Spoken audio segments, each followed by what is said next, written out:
Again, we just really like you. Mr. Chairman, I'm glad to hear that.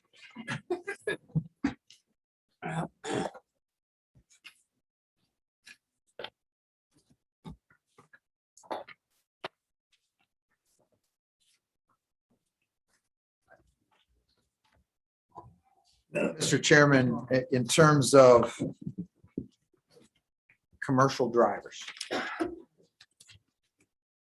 Mr. Chairman, just real quick. Co-chair. Mr. Chairman, thank you. And Director and others, I just wanted to emphasize that I didn't really mean to cut short a very important conversation that we were having with regard to employment matters. I think that every one of our legislative committees is going to be hearing some of the same thing. And just as a heads up, I think as we go into this next session, we all need to probably be aware of the fact that Wyoming has cut state budgets for the past 6 years. And I think we're going to hear some issues arise out of that.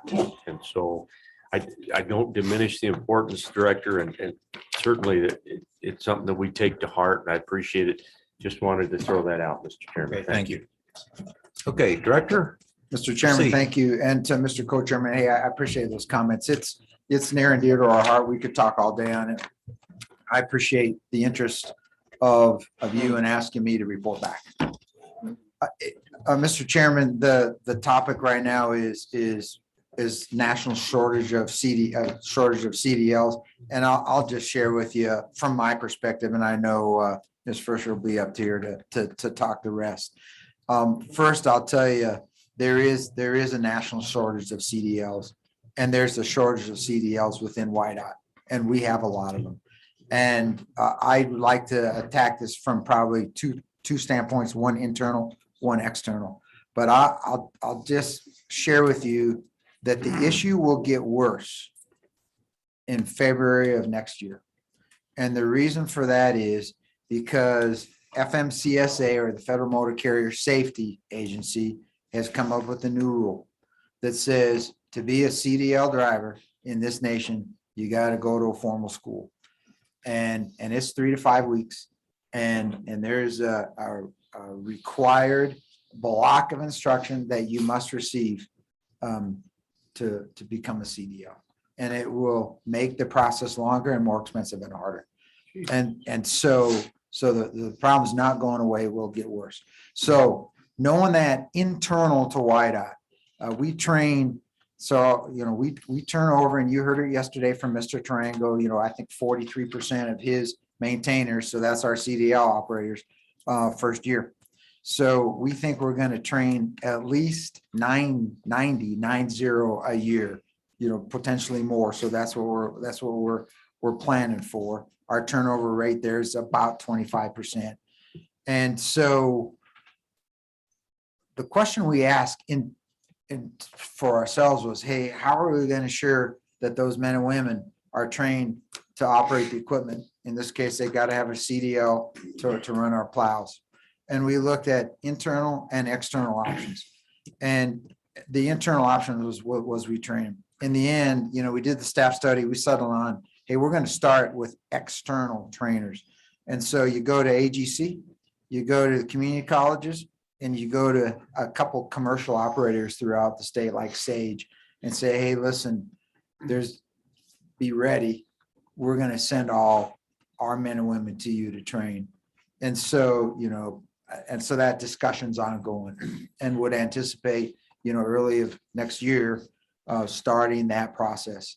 And our intent is to capitalize on available training seats in all of those programs throughout the state. We'll see how it works. If they get overwhelmed, or if we can't get people through, we'll have to look at other options, but we'll start there and capitalize on their expertise.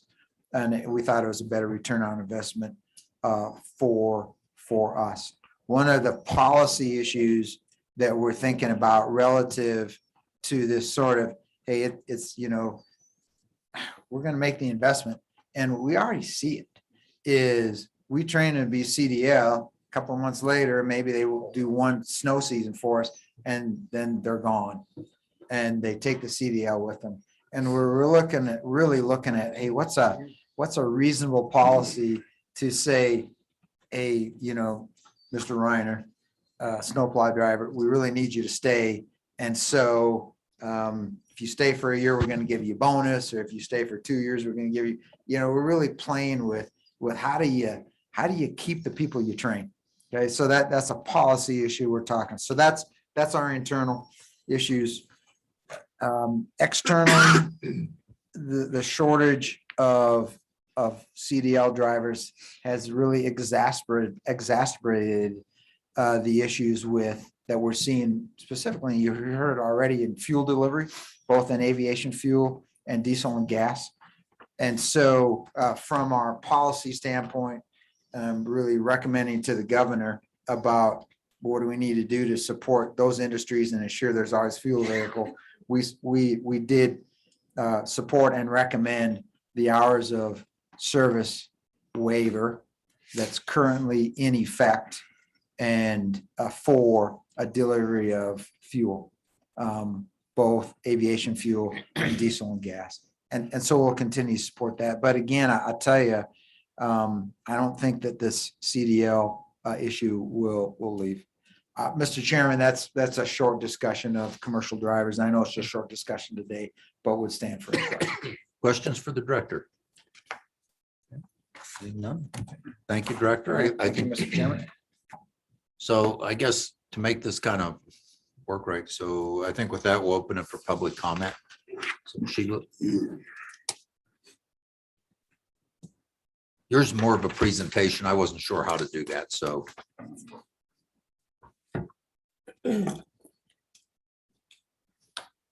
Thank you, Mr. Chairman. Sheila Furch with the Wyoming Trucking Association. I appreciate the lead in with a lot of the comments that the director made. Excuse me. Trucking is the heart of America's supply chain and keeps the wheels of our economy moving. This year, the industry will move more than 70% of the nation's freight tonnage, more than 80% of U.S. communities, and just under 70% of Wyoming's communities rely exclusively on trucks for their freight transportation needs. Over the next decade, trucks will be tasked with moving 2.4 billion more tons of freight than they do today, in addition to delivering the vast majority of goods to American communities. Excuse me. The trucking industry is also a major source of employment, with nearly 8 million people employed in trucking-related occupations, including 3.6 million truck drivers. Trucking accounts for 1 in every 18 jobs in the United States and 1 in every 12 jobs in the state of Wyoming. The most current information we have indicates that there are 6,340 truck drivers with an annual average salary of $50,200 in the state of Wyoming. The trucking industry has struggled with a shortage of drivers for over 15 years. The shortfall was first documented in a 2005 report. At that time, the shortage was roughly 20,000. The shortage skyrocketed to roughly 50,700 by 2017. In 2018, the trucking industry was short 60,800 drivers, which was up nearly 20% from the 2017 figures. If the current trend holds, the shortage could swell to 160,000 by 2028. Over the next decade, the trucking industry will need to hire roughly 1.1 million drivers, new drivers, or an average of nearly 110,000 drivers per year. Replacing retiring truck drivers will be by far the largest factor, accounting for over half of the new drivers hired. The second largest factor will be industry growth. According to the Bureau of Labor Statistics, the trucking industry had a net loss of 42,500 jobs in 2020.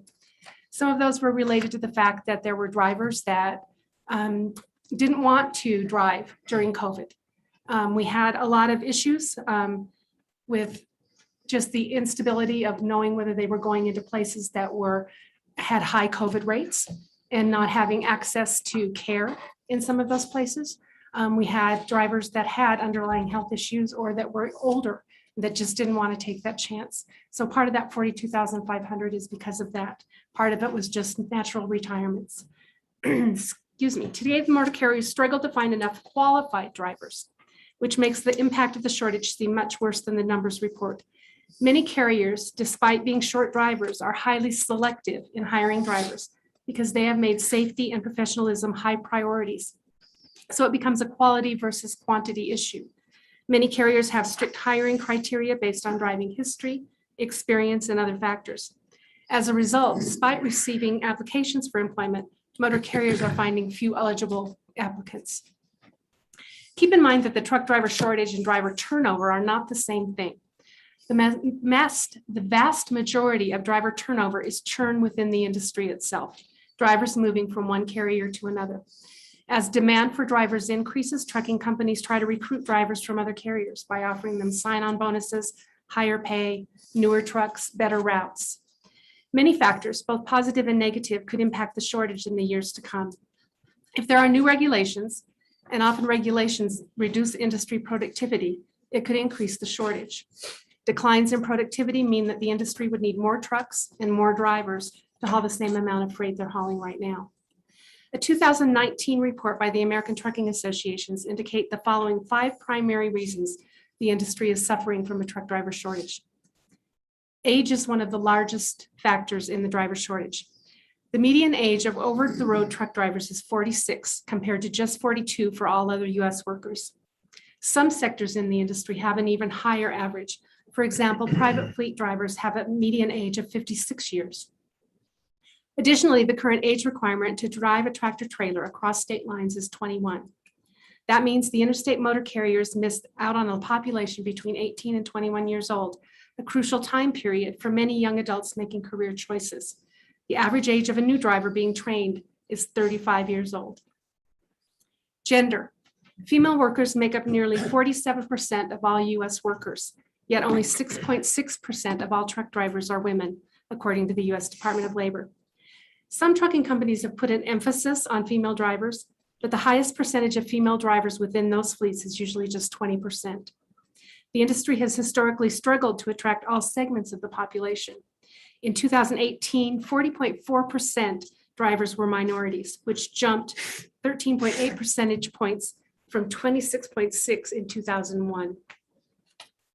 Another factor is lifestyle. When new to the industry, many drivers are assigned routes that put them on the road for extended periods of time before they return home. So it's not just a career, it's a lifestyle that may not fit with everyone's life choices. Eventually, most drivers have the opportunity, if they wish to move into regional or local driving positions. But driving a truck is not a Monday through Friday 8 to 5 job, and it's a career that requires a lifestyle that many are not willing to adapt to. More job alternatives are available. Several years ago, the trucking industry was one of the few industries hiring employees. Today, the job market has improved. There are more alternatives available. In Wyoming, the trucking industry has often competed with construction, and in the not so distant past, mining, oil and gas jobs. There are several different courses of action that the industry has identified. We often hear that the driver shortage is a pay issue. However, many carriers have already increased pay considerably during the past several years, and some have instituted guaranteed minimum weekly pay so that the drivers would have a more consistent paycheck. That stability is important. Sign-on bonuses are used throughout the industry, and good benefits are regularly a part of the driver compensation packages. Potential drivers are often hesitant to take a job that requires time away from home. The prevalence of retail distribution centers and the use of hub and spoke systems have drastically reduced the average length of haul across the industry, which translates into less time on the road for those drivers. However, there are practical limits to how much the industry can reduce the length of a haul and increase at-home time. While making improvements for individual drivers, these changes can easily exacerbate the shortage because those changes require additional trucks and additional drivers. Addressing the age limit for interstate driving. Right now, a person must be 21 years old to drive a truck in interstate commerce. Potential drivers often find another career path by the time they turn 21. The federal infrastructure bill recently passed by the Senate contains language that will provide a pilot program for 3,000 drivers between the ages of 18 and 20, with very specific requirements for the number of hours of training, both classroom and behind the wheel, as well as the type of vehicle that's used for the hands-on training.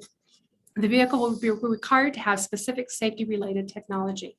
This pilot program will help address the single biggest regulatory barrier underlying the truck driver shortage while equipping young people with skills to start careers that offer livable wages and benefits. Compounding the already challenging lifestyle of being a driver, drivers often complain of mistreatment at shipping and receiving facilities. Complaints range from restricting access to restrooms to having to wait extended periods of time before the loads are loaded or unloading. Improving the experience for drivers at drop-off and pickup locations would provide for a more attractive career choice. With less wait time at the beginning or end of a delivery, a driver can drive more within the required hours of service limits, increasing the miles they're paid for. As you are considering other bill drafts this afternoon, autonomous vehicles may have a positive impact on the driver shortage. As I've testified before, the definition of a driver will change as autonomous vehicles become more prevalent, but they may not reduce the number of employees necessary within the industry. Director Reiner mentioned the entry-level driver training file rule. That rule dates back to December of 2016. It strengthens the current training requirements by requiring more substantial training designed to improve safety and awareness before a driver actually receives their CDL license and their endorsements that go along with the licenses. The implementation of this final rule will be on February 7th. Truck driving schools and other training providers will self-certify that their program complies with the federal and state standards and will submit their certification to an electronic registry. State driver's licensing agencies will have to confirm the completion of this training prior to issuing the CDL license. Another positive effort that we're seeing right now to attract more drivers in Wyoming's workforce is the fact that 3 of the state's community colleges are now offering commercial driver training classes. That's huge. Recognition that there are good jobs available in the industry and a willingness to provide the type of training necessary for someone interested in entering the training is a huge step in the right direction and one that the industry wants to strengthen with partnerships. We also commend the program offered through Climb Wyoming for their efforts to get more women behind the wheel of a truck. Mr. Chairman, I'd be happy to stand for questions. Any questions for, oh, okay, there are. So Senator Anderson. Mr. Chairman, the February 2022 highway requirement for 3 to 5 weeks training for CDL, would the present CDLs be grandfathered in? Mr. Chairman, Senator Anderson, yes, this will just be a new driver, new potential driver. They will have to have that training before they're assigned their CDL license, but anyone who has a CDL right now has been grandfathered in. Senator Landon. Thank you, Mr. Chairman. Sheila, you mentioned that we have 3 truck driver programs going on now within the community college system. What colleges are offering those? Ms. First. Mr. Chairman, Senator Lannon, LCCC, the college in Torrington and the college in Powell. Thank you. Thank you. Other questions? Seeing none. Thank you. Mr. Chairman, thank you. Okay, any public comment on the issue? I see some people in the audience I could probably call on, but I won't. So anybody on, yeah, okay. With that, we'll close public comment and close that. I know it's a difficult issue and all we can do is keep working on it. I don't have an easy answer. I think if any of you did, you'd have told us. So with that, we'll move on to electric vehicle process.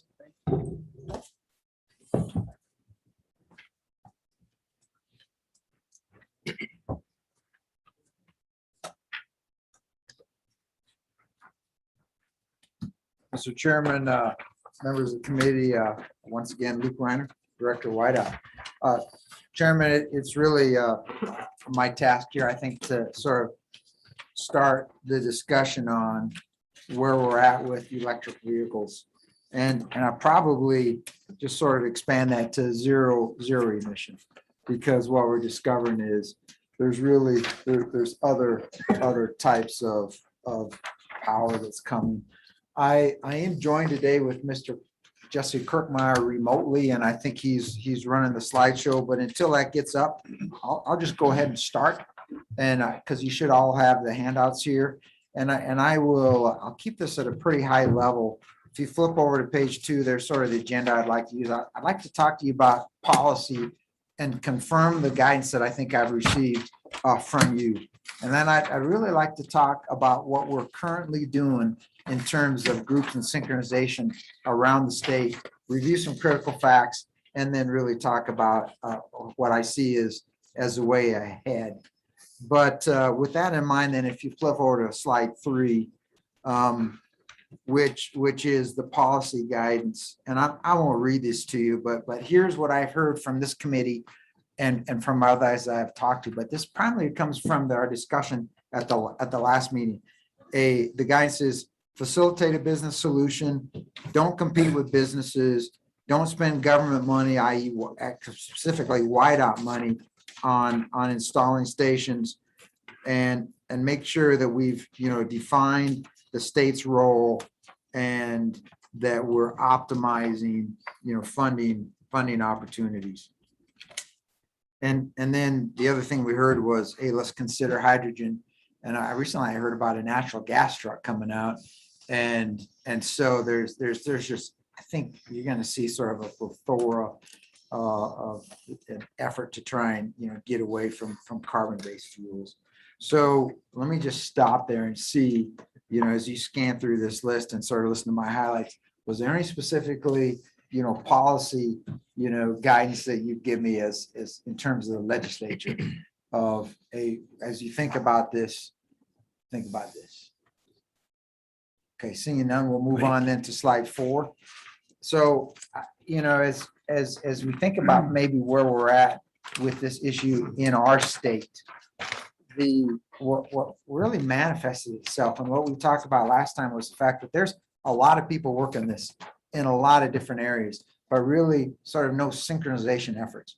And so here's really on this page is where I think the key focus areas currently are, just to brief you on. First is the executive branch is involved in several external efforts, really to maintain unity of effort with adjacent states and in the region. And there's really 3 of those. The first is the Regional Electric Vehicle West, or REV West, as it's called. And I've actually got a slide, just the next slide, to talk about that. But that's really a region, and we'll talk the details in a sec. And then Western Governors Association. This year, the head of that is actually the governor of Oregon, and her platform has been really zero emissions. And so there's been a lot of focus in the Western Governors Association in terms of zero emission.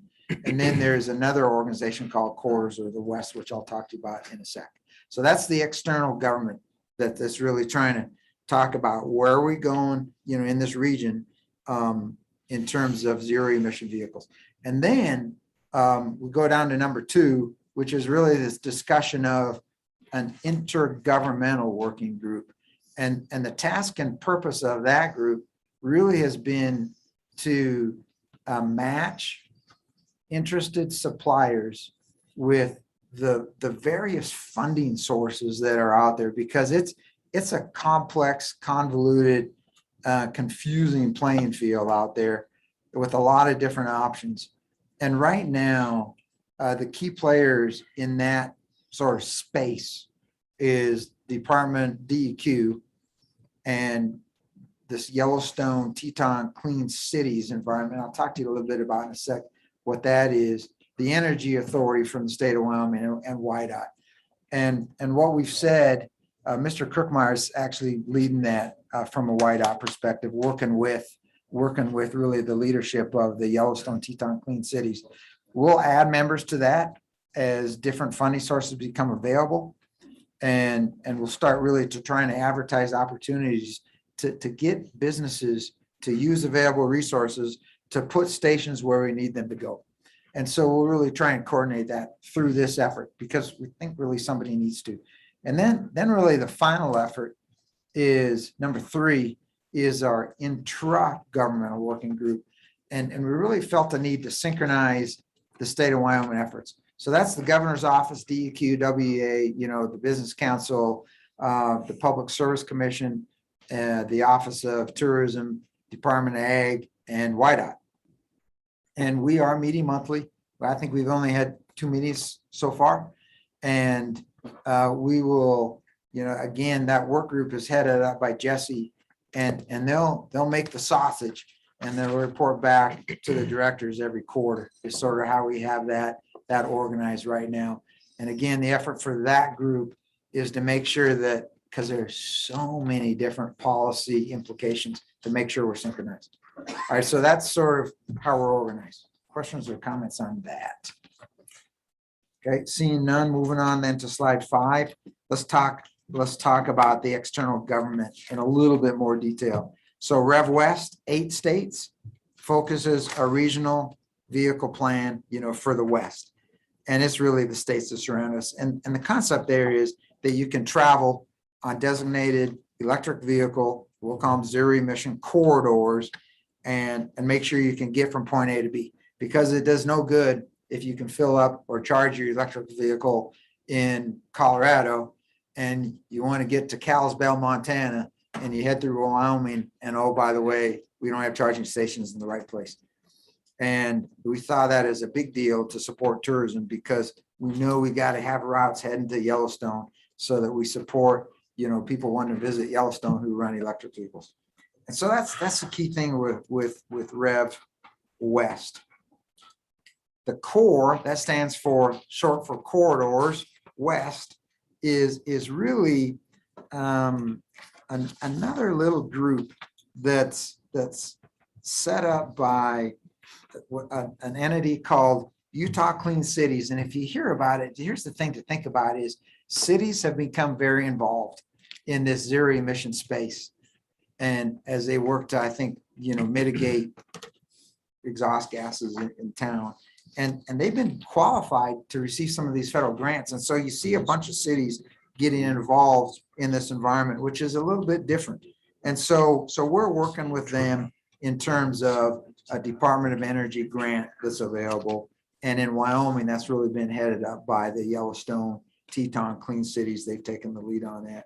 And then we've talked about the Western Governors Association, and they've really just recently came out with a memorandum of understanding that very closely replicates Rev West. So there's Director, external. if I might, and I apologize for having to step out to take that phone call. Back on page, I guess it's 4, under the intergovernmental working group, who is on that group, if I could ask? Yeah, Mr. Chairman, so on that group, you see the list there, Governor's Office, DEQ, WEA, and you see the various state agencies. At the appropriate time, we'll add in legislation, legislatures to make sure we're in sync. Right now, we're sort of taking the approach of, hey, we're going to work it, make sure that like YDOT and the Business Council and the Energy Authority, we've got our stuff square before we make it too complicated. Okay, so when do you think the appropriate time would be? Mr. Chairman, I think that's once we have a more synchronized state plan. And right now, I'd probably just need to get a better sense for how, I don't know yet how long that's going to take. Okay, So I Just- think it will just play it curious by so ear. that the co-chairman and I could appoint somebody from this committee. Absolutely, Mr. Chairman. Absolutely. They're all just chomping at the bit. So I can see the excitement in eyes. Yeah, they were lined up So- before lunch. So You know. another opportunity Thank you. to hang out with YDOT. So if we move on then to slide number 6, there's really the further discussion with the Teton Clean Cities and the intergovernmental. But as we talked about, that group has put in for a Department of Energy grant that could be used to install electric vehicle charging stations. And we would anticipate that money to come in to the state. We would then marry that up with the about $1 million we've told you about before. That's part of the VW settlement that is currently on deposit with the Department of Environmental Quality. And again, we'll work the grant programs to try and match that money up with interested businesses who'd like to install electric vehicle charging stations. And as hydrogen becomes available, we'll try and use that same group to work on those issues. And then, as we talked about on slide number 7, our intergovernmental working group. So we'll keep meeting monthly. We'll update each other. We'll stay abreast of what's going on with the other 2 groups and stay synchronized. And per your request, Mr. Chairman, let you know when we think it's appropriate to start. Because I really do think it's important to synchronize proposed statute with what we're seeing on the ground. So Director, I don't see any other questions. I have one. So the monthly, what are the costs? What's the cost of this monthly working group meeting? And that money has to come from somewhere. So do you have a feel for where that comes from and how much it costs to hold these monthly meetings? Yeah, Mr. Chairman, as you know, I mean, besides the hourly cost of what you already pay us, there is no cost. I mean, it's full-time state employees from each agency meeting. So far, all the meetings have been, through VTC. And if somebody's not local, but most of the people are local in Cheyenne. Although I think the first meeting we had, even though we're all local, was still over Google Hangouts. So So- Director, is it possible for you to keep track of those costs and then be reimbursed out of the federal money for EVs? Like I said, my time on appropriations tends to seep through at time. And I'm just looking at the money. If you can recoup those dollars because it's time lost from people's other work that's directed towards the highways and rest areas and that sort of thing. So if you could check on that. Mr. Chairman, I appreciate that guidance and it's on the list. Okay, thank you. Check, absolutely. Representative Stiver, did you have a question? No, okay, you're good. Okay, thank you, Mr. Chairman. I thought maybe he was volunteering. The, Mr. Chairman, if you go to slide number 8, critical facts, and I think it's just maybe talking points, for you members on the committee, for all of us, is in 2018, about 1 million electric vehicles in the US, expected to grow exponentially to about 18 million by 2025. So that's a big growth. And if you look at by 2030, the expectation is that 18% of the vehicles on the road will be electric. And Forbes, says 100% by 2040. I don't know whether those of us in Wyoming can envision that future, but that's the forecast by Forbes. Chairman. Yes, Senator Furphy. Thank you, Mr. Chairman. Let me ask, when you say electric vehicles, these are not hybrids. They're fully, totally electric vehicles. Is that correct? Mr. Chairman, Director. Senator Furphy, correct. It's completely not hybrids. These would be all electric. Cars and trucks. And probably motorcycles. Now, here's the interesting thing, and you start looking at forecasts, is the 4th bullet down says other zero emission vehicles really aren't forecasted to have much impact. And so that's really interesting because we are getting some pressure to jump into hydrogen, and we will look at it and get involved. Specifically, UW and Laramie have asked us to start participating in that. But the forecast is that, hey, the zero emission vehicle of the future is electric. And that's the train that we see coming down the track. And that's most of what we read about. If you look at the bottom sort of sets of bullets, there's really some Wyoming data. So 322 registered electric vehicles. That's all electric, not hybrids. 17 motorcycles. And now what's interesting is of all those registered electric vehicles, 270 of them, which is most, are Tesla. And Tesla has been very smart about their business plan. And they have their own charging network. And it's actually pretty good in the state of Wyoming. I mean, you go to a lot of hotels in the state and there's Tesla charging stations. Those are, and you'll see a map later about non-Teslas, but Tesla has been pretty good about it, and it's proprietary. If you run in a GM Volt, or one of a Nissan Leaf or one of those, you cannot use a Tesla stock charging station. Now Teslas, on the other hand, can use the other chargers.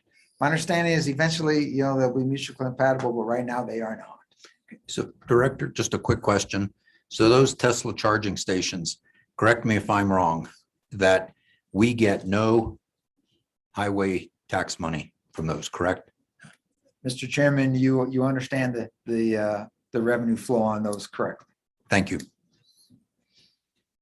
The state survey that was really kicked out a while ago showed very little interest in Wyoming members and Wyoming residents in really owning electric vehicles, which, you probably would expect. And not a lot of interest to invest in infrastructure. I would share that, it's, I think it was not a lot of response to that survey.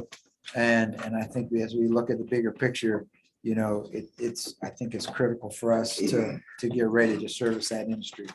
Let me see if there's any questions on that page. Otherwise, I'll move on to some additional critical Any facts. questions?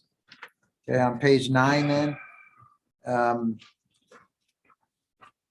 So we're EV corridor pending on our interstates. And our interstates is really what we've identified as first priority because of, the transit nature of those to be corridor approved, basically, or, corridor corridor ready is you have to have a charging station every 50 miles. That's the current requirement. And that's based on really range specifications put in place by the federal government.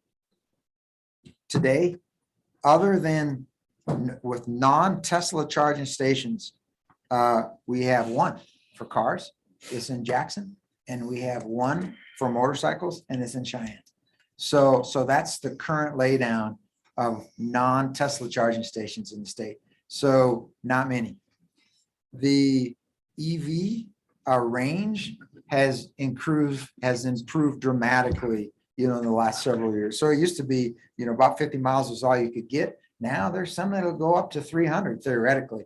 Now, that's not in a Wyoming winter, and it's not at 30 below zero. So range anxiety, I think, is true. And the 50 miles range between charging stations is probably prudent for us as we look at sort of the plan and the laydown for charging stations. Director, let me just repeat that phrase, range anxiety. That's not for hunters and fishermen. That's related to these cars. So range anxiety. I wrote that down. Thank you. Thank you, you bet, Mr. Please Chairman. continue. That's right. Yeah. Although sometimes for those of us hunting, if you're out at 300 or 400 meters, there might be some range anxiety there too. So count for your ballistic Agreed. drop, correct? There you go. That's right. So, in terms of the fourth bullet, we don't have the current regulatory environment to support the infrastructure development. And Chairman Brookhart really hit on one of those, the ability to collect fees specifically now from out of state EV users as they traverse the state. You got to have comms to charging stations for lots of reasons, billing and so depending on the location, we may have some challenges there. The initial charging stations take 480 AC 3-phase power. The new ones coming out are actually 240. And so that's going to help as we look at where they go, because really the initial cost of putting in power to these things was just pretty expensive. With the ability to use 240 for fast chargers, which is really key, that's going to help. Director, just a technical question. Is that 243 phase or 240 single phase? Mr. Two Chairman, let me ask Mr. Kirkmeyer to make sure I don't get that right. Jesse, can you help me with that? Yes, sir. That's single phase power. Single Okay, phase, thank you. thank you. All right, Because 3-phase 240 is extremely difficult to get. check. Yeah. Thank So that's good news. And sort of as this evolves, I think we'll get better news there. So Electrify America, that is if you hear that term, that's the term that relates to the responsibilities of VW relative to the settlement charge that they're paying back for the whole diesel emissions fiasco that was involved with them. And so they had a big laydown for electric stations across this nation. They had 0 identified to be put into Wyoming. And again, I used to sort of see that as a problem, but as they looked at, well, where are we going to put them? They went to population centers and not to us. As you looked at, there was actually a consultant that was hired several years ago to say, hey, what does a laydown look like in the state of Wyoming? And part of that plan that came out of there was a desired, direct charge fast charging station would consist of 2 150 kilowatt hour hookups. And when they cost, between $270,000 and $365,000 to install. And at the high end, $11.4 to $12 million, for those sites across the state. So there's a couple more critical facts there, pending any more questions. Okay, seeing none, moving to slide 10 then. Possible revenue sources really becomes part of the discussion. And the first one listed there on the federal side was Biden infrastructure and climate plans. When we wrote this, we had not seen the past infrastructure bill. And I believe what I shared with you was that in that bill, we expect to get about $27 million to the state of Wyoming for electric vehicle charging stations. So that will be helpful. What the rules are with those and how that's allocated, we don't know yet, but we do have a fairly good understanding that is about the amount that we would expect to see. So, Mr. Co-Chair. Mr. Chairman, thank you. Director, 27 million doesn't sound like a whole lot when it costs 12 million to put one of these facilities in place. Am I reading that correctly, or do we have to match some of that funding, do you suppose? And I mean, that lays about 2 or 3 on the ground in Wyoming, which doesn't sound like much to me. Director? Mr. Chairman, Mr. Co-Chairman, I maybe I didn't explain that very well. So one charging station, which consists of 2 150 kilowatt hour charging, hookups, costs between $270,000 and $365,000 to install. So when you looked at the laydown across the state, our estimation was about 12 million. Oh, so that's total. So that's total. Oh, Yeah, thank you. so, All right. so we actually think that the 27 million, depending on, and that's just, that's not final laydown, but that's sort of initial laydown to get us operational in terms of first phase. We actually think the 27 million is going to go a really long way into making us pretty close to whole, at least initially, so that we can meet the requirements specifically at Rev West So and the follow up, regional Chair. plan to make sure we have the throughput that's expected. Mr. Co-Chairman. Yeah, just a quick follow-up, Director, then. Thank you for clarifying. And the idea then would be to maybe try to put a couple of these stations at convenience stores or existing gasoline stations, try to work with local business to do that. Is that the idea? Yeah, Director? Mr. Chairman and Mr. Co-Chairman, yes. Okay. So, and I think what you'll see in our recommended road ahead is really working very closely with industry. It doesn't have to be the convenience store, but I know they're here today and they're pretty interested in telling us they'd like to have it. Yeah. And that makes a lot of sense.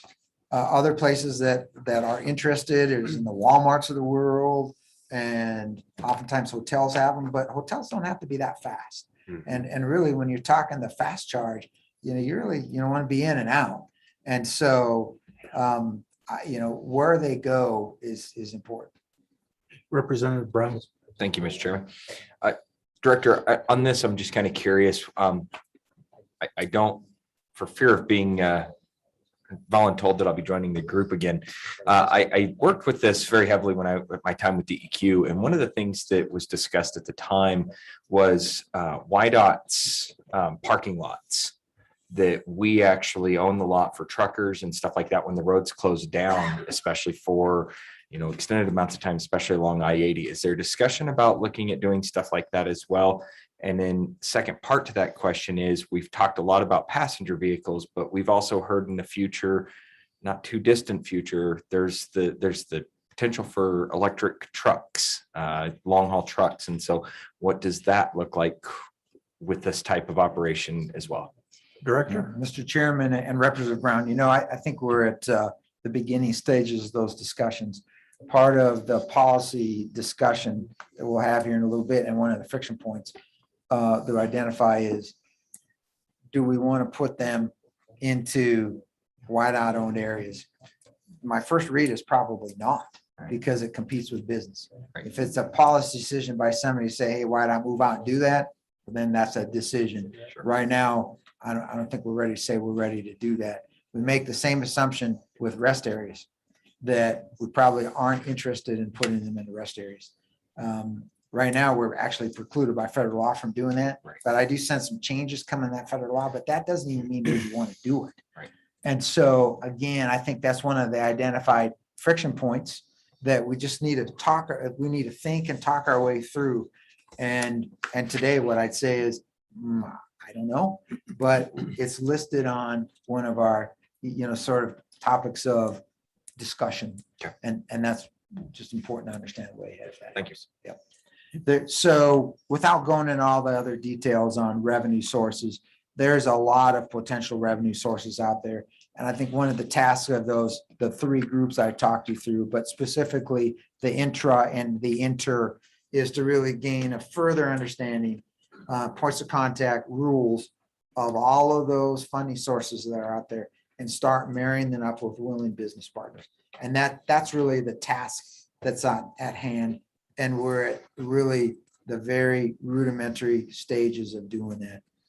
And really our process within the government is to make sure that we understand the situation, and that I think we provide some input into the governor's office as well as he starts thinking about the future in this space, because it's coming.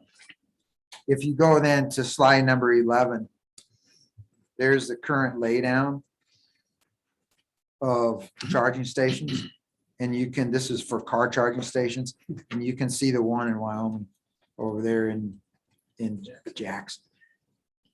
And then on the left, you see a chart of some of the potential charging sources. And it's a complex environment right now.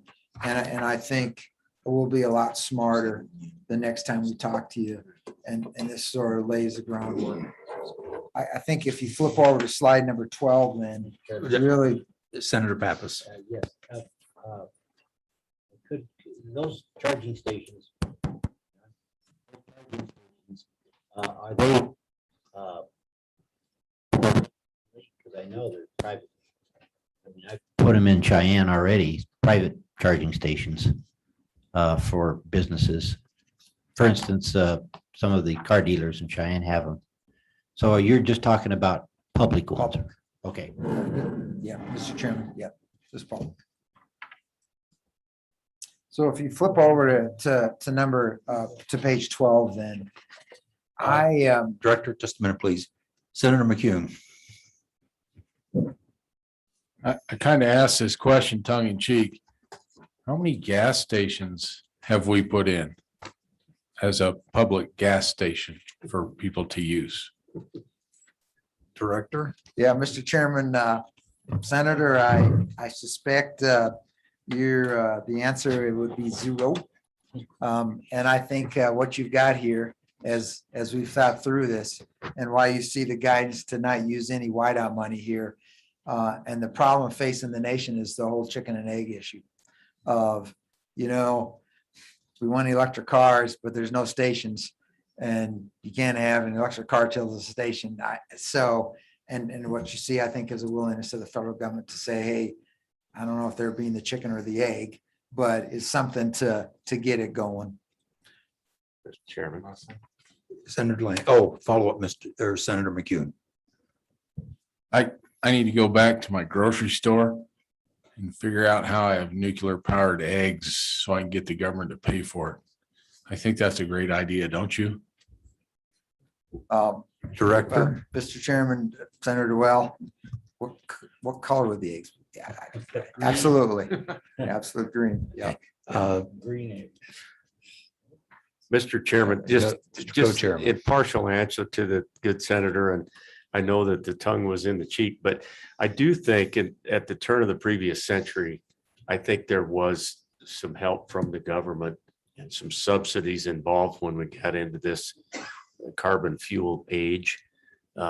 So, lest we step off the sidewalk there, I think that probably did occur when we were starting to try to get automobiles the opportunity to fill up with gasoline. So Mr. Chairman, Mr. Co-Chairman, I believe Mr. Larson is here and he did give me a little class on the history of automobiles, and he may have some more information for you later. But he did say that for the first 15 years after the introduction of the automobile, there was no fuel stations. And where you got your fuel was at the car dealer. So you go down to the local Ford store, there's a lot of dealers in those days.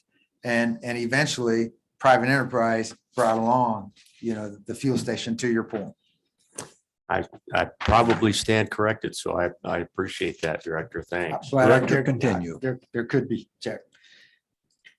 Moving to slide number 12, and I think this is sort of the discussion area of, hey, what's ahead? And so as we look at this intra-governmental working group that we're working with, we've identified really, I think, what we'd call 3 areas of focus, lines of effort, whatever you like to call them. The first one is, statutes and regulations. And we've got right now a message out to all state agencies. We haven't heard back from everybody yet to say, hey, please identify potential policy statute issues that we need to think about in this space. And then I think we need to sit down and work our way through those. We have identified some initial friction points. I know that this isn't going to be a complete list, but right now is it would take statute change for an owner of a charging station to charge customers without them being a utility. And that's in our power charging laws. And it's been done before, but we'd have to do that again for this.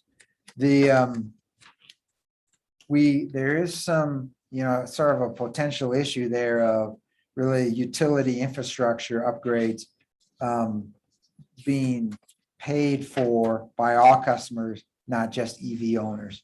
And so that's one of those sort of equity questions that will likely come up. We know that petroleum marketers do not want direct, fast chargers at rest stops. So we got to think through that in terms of policy. The current statute does allow taxation of electric vehicles at the equivalent of the fuel tax rate, but really there's some questions on the formula and how that actually works.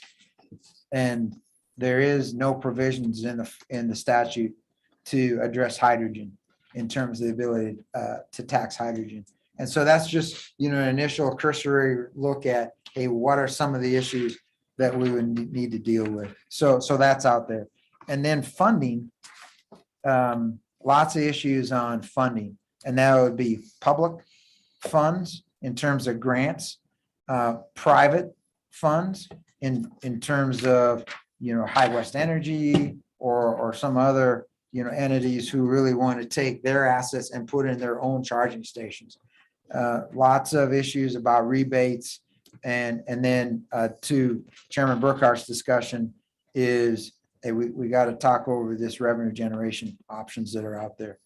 And then, so that's the funding side. And then we think we need to really look at, hey, how do you build this thing out so that it's synchronized and it makes sense? So, and that we really, in our mind, probably have to build this thing out by corridors. Because it makes little sense to have a charging station in Cheyenne and one in Jackson, because you can't go from one to the other. And so you do have to have the ability to stop and charge. And so that's going to take some thought process and some willing partners in the right locations to build this thing out correctly. Because again, I think we're going down the path of the government's not gonna own these things. And so right now, we're trying to facilitate the implementation of it. And so more to follow there. And you can see some other issues with build out.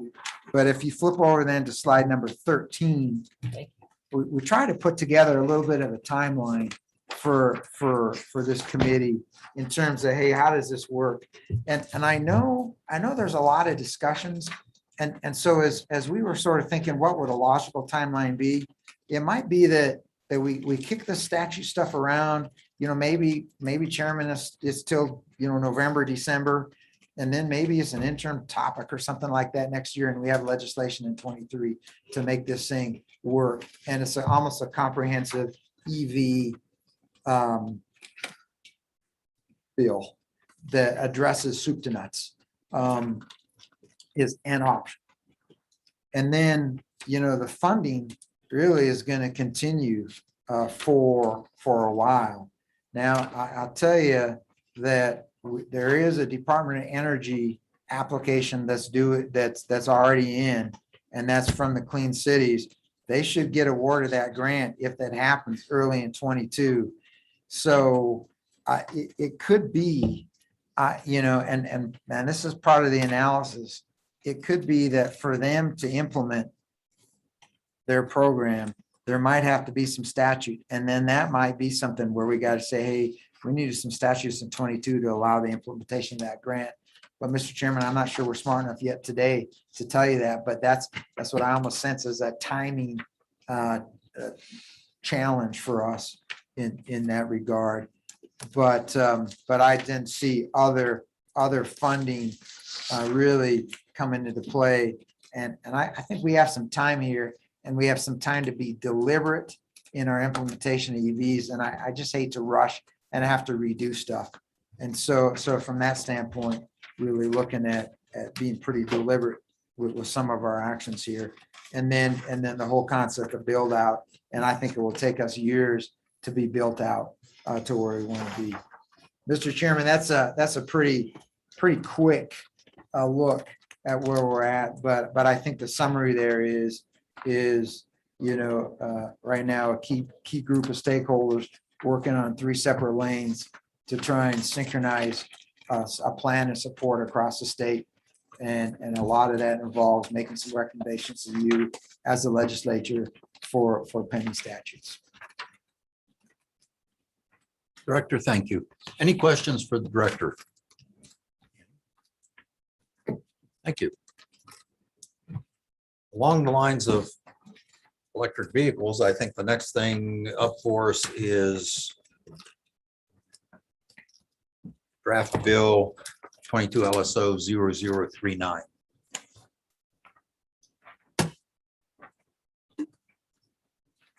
Heather, let me make some, you can sit down. Let me make some introductory remarks to this. First, this is a rough draft only. We will not vote on this today. It just is not ready. There's a lot of information in here. That this was to put our discussion from last meeting in May into a draft format of what it would take. So I just wanted everyone to know that. There will be no vote on this today. This is not ready. Obviously, if you've looked through it. Now, the other thing is, it's a very comprehensive bill, and I was kind of surprised at the length of it. But we patterned this after our legislation on gasoline service stations. So some of the stuff comes from there. Figured if you have a gasoline service station, you have an electric charging station, you should at least make them comparable. And those sorts of things. So that's why, and Heather, I'd ask you to give us the really high level view of this because it's going to take a lot of work between now and November. So I would say make this the 50,000 foot view, if you would.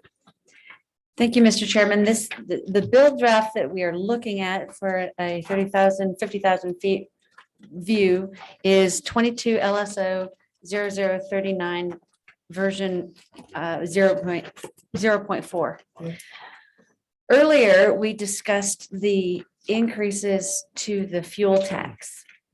The fuel tax section of the law is in Title 39, which is the tax title. And then it is in specifically Chapter 17, which is the fuel taxes. And then the three that we saw earlier today were the gasoline tax, and then we saw the diesel tax, and then we saw the alternative fuel tax.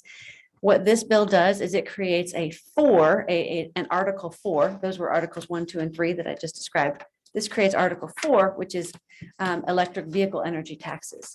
Now, all of those fuel tax, and for that matter, all of the different tax statutes, they all have a certain structure to them. The first one, so 401 in this case, but any of them is definitions. Then any next tax bill goes into the administration and confidentiality, and there's a lot of key language that is repeated throughout the several different tax statutes. Then Heather?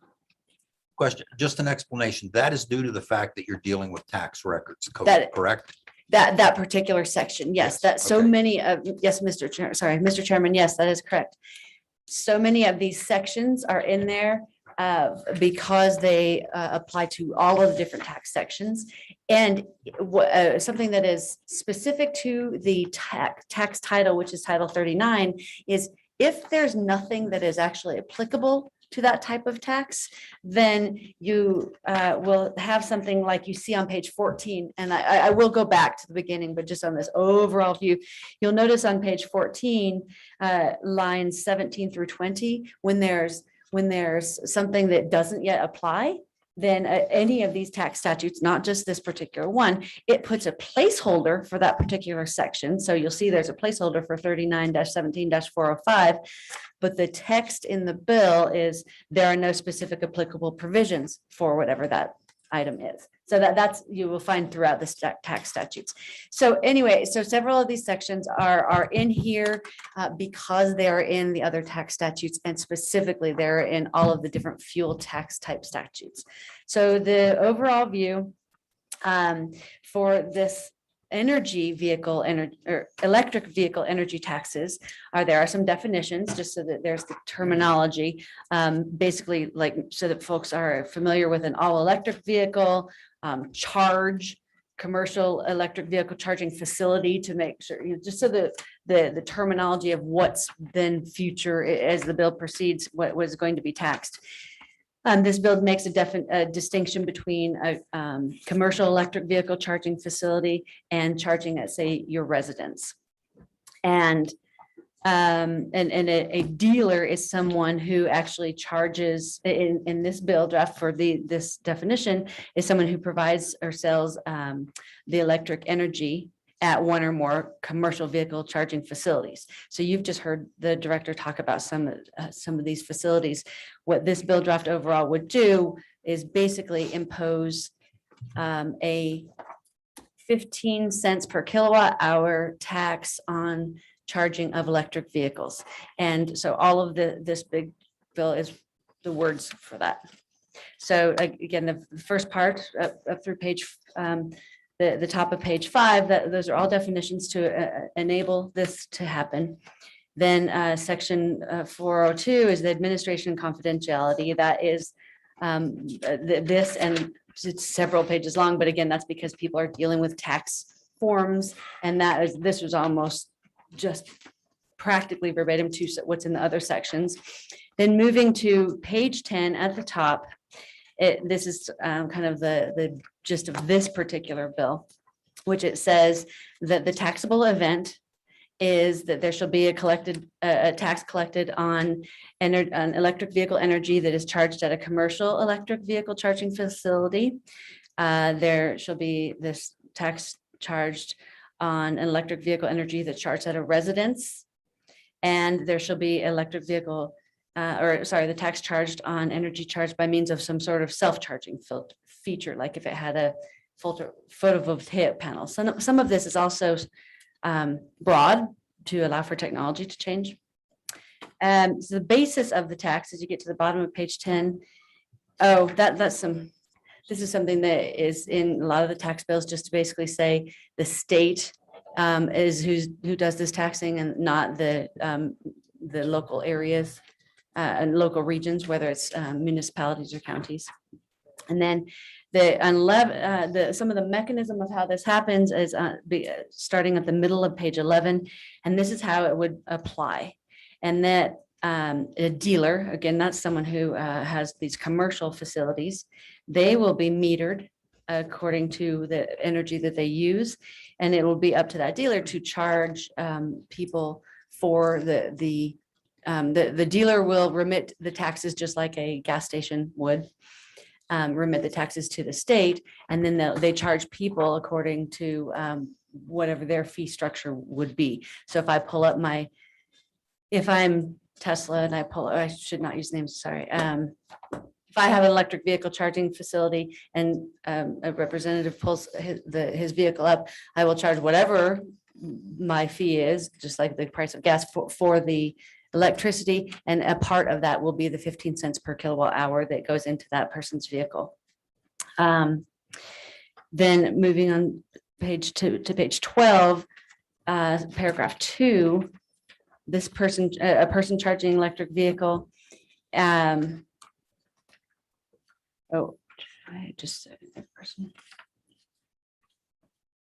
This just tells that it says that the dealer needs to submit it to the state after they've collected it. Now, okay. The other mechanism is if I charge at my house, this is what pages 12 and 13 describe. I have 3 different options. And one of the options is to install a separate meter at my house to meter for what I've charged my vehicle. Another option is not to install a separate meter, but instead to pay this rate on all of the electricity at my house. And another option would be to purchase the electric vehicle annual usage decal. Now the state already has an annual usage decal because of having recognized the very fact that electric vehicles are using the roads and not paying gas taxes up until now. And so this bill draft also, just to preempt way at the back, it increases that electric decal amount. And so those are the 3 options for fueling of my own at my own residence, or if my vehicle is a self-charging vehicle, such as like with a fuel cell. Page 14 is the taxation rate, which I've already indicated is the 15 cents per kilowatt hour. The very bottom, page 14 and going on to page 15 describes how every annual license from the department, just like a dealer of gasoline gets a license to be able to dispense the gasoline. So would a dealer of an electric vehicle charging facility. A mechanism that I left off of my charging at my house back on the pages 10 through 13 or so is that mechanism would be that my electric bill would show on it because I have a separate meter at my house or at my residence. And so my electric bill would have a line on it of what that separate meter was for my vehicle, what the 15 cents per kilowatt hour is for my vehicle. Then, back to page 15 and the license fee that the person has, that a dealer of the commercial stations have, there's a $25 license fee. And that is also, there's a $25 license fee that a convenience store has for this. Now, there is a slight difference insofar as that there's the license fee of $25 plus every single commercial electric vehicle charging facility that I have. So every connection, basically every plug that I have, I pay an additional $25 for if I'm a dealer. So there's the fee of just being a dealer and then for each plug. That's on page 15. Then page 16, this is pretty standard among the different tax statutes that they would require bonds. The department may require bonds if someone doesn't for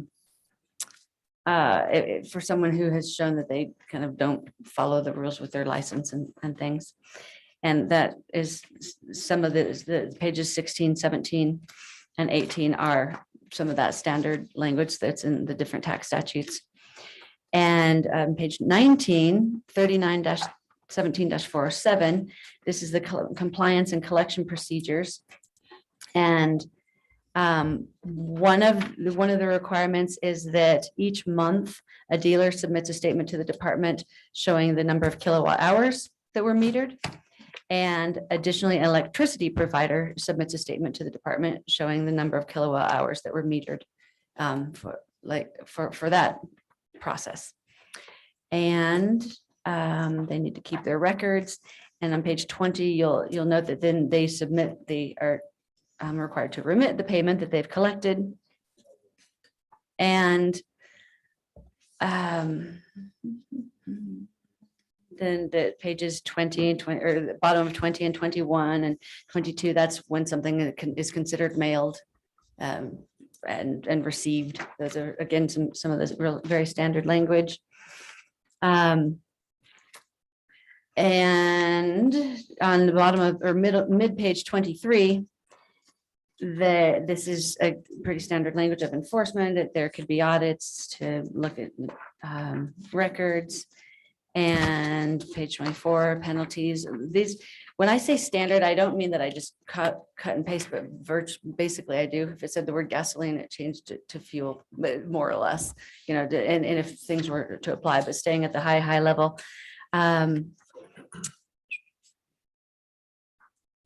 Then another specific item is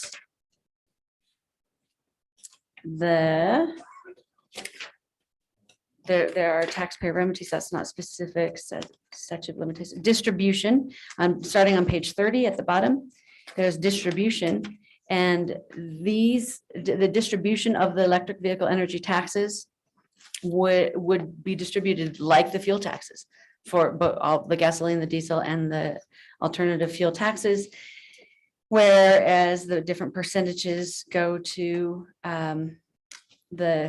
well, there is an amount that the department can keep for collecting. And that also reminds me, something I skipped over, but was specific to this bill, is that electric energy providers and dealers can keep a percentage of the collections for the trouble of collecting and, you know, for their administration fees. But these pages from 30 to 32 to 35 are the distribution that describe where the taxes go, just like the fuel taxes of these electric vehicle fees. And then beginning at the top of page 35 is a new section, and these are the existing laws that are being changed. All of that we've done up until now is the new law that was created in section 1. So section 2 goes into change the miscellaneous fees. So this is the all of page 35 changes the electric vehicle fee, and it also adds a hybrid vehicle fee. The difference in that fees, just as a detail for equal protection information, equal protection as we're constitutionally required, you'll notice that the hybrid electric vehicle fee is less than an all electric vehicle fee. And that's because a hybrid vehicle is also paying fuel tax. So this is an attempt to have, there's the fuel taxpayers, there's the electric payers, and then there's the Representative Brown. people. Heather, I just while you're on that, I see that we take the 200, which when I ran that bill 2 years ago, that was the, I think, second or third highest in the entire country. And then we put 350. Any reason for that high of a fee when we're looking at taxing elsewhere? I guess I'm just trying to get the genesis of where we're coming from that. Mr. Chairman, Representative Brown, there are two reasons. One is so that it is insured to cover in the instance, if you remember, this is something that a person would choose in the alternative instead of paying Okay. the fee, Okay. the metered fee. And I believe that it may be a little bit on the higher end to encourage paying a metered fee rather than the decal fee. Thank you. Perfect. Just a minute, Representative, and that's the reason. It was to encourage using the metered fee, which would get rid of some of the disparity in the decal cost. Some people only drive these vehicles maybe a few thousand miles a year, where others drive them 30 or 40,000, but they're all paying the same amount for the decal. It's to encourage using the metered fee. Perfect. Thank you. So then, interestingly enough, on page 36, in the existing law for alternative fuels, electricity is in the definitions for alternative fuels. So in theory, and also, so on page 36, this bill strikes electricity from the definition of alternative fuels, and it also strikes the definition in the next couple of pages of a gasoline gallon equivalent for electricity, because our current law actually states that we should already be doing this, taxing the gasoline gallon equivalent of electricity that's being used. There's no mechanism for it in current law, but it does already state that we would be taxing this. So Chairman? this removes that from that section because we create a whole new section. Representative Brian?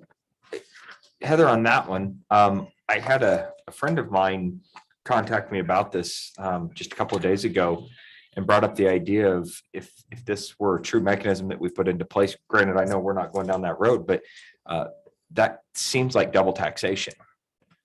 And the electricity is taxed as it's coming in, and then we're applying an additional tax beyond that. So the Public Service Commission is going to be charging a tax on that as it comes through, and then we would be charging an additional tax to the end user as a sales tax, or how would that all work out? Mr. Chairman, Representative Brown, this is for the highways. It is a separate vehicle or a separate mechanism. My understanding, and I do not profess to claim tons of or to go into the Public Service Commission statutes or anything at the moment, but that is a different revenue funding taxation situation. This is talking about the use of a vehicle for the roads.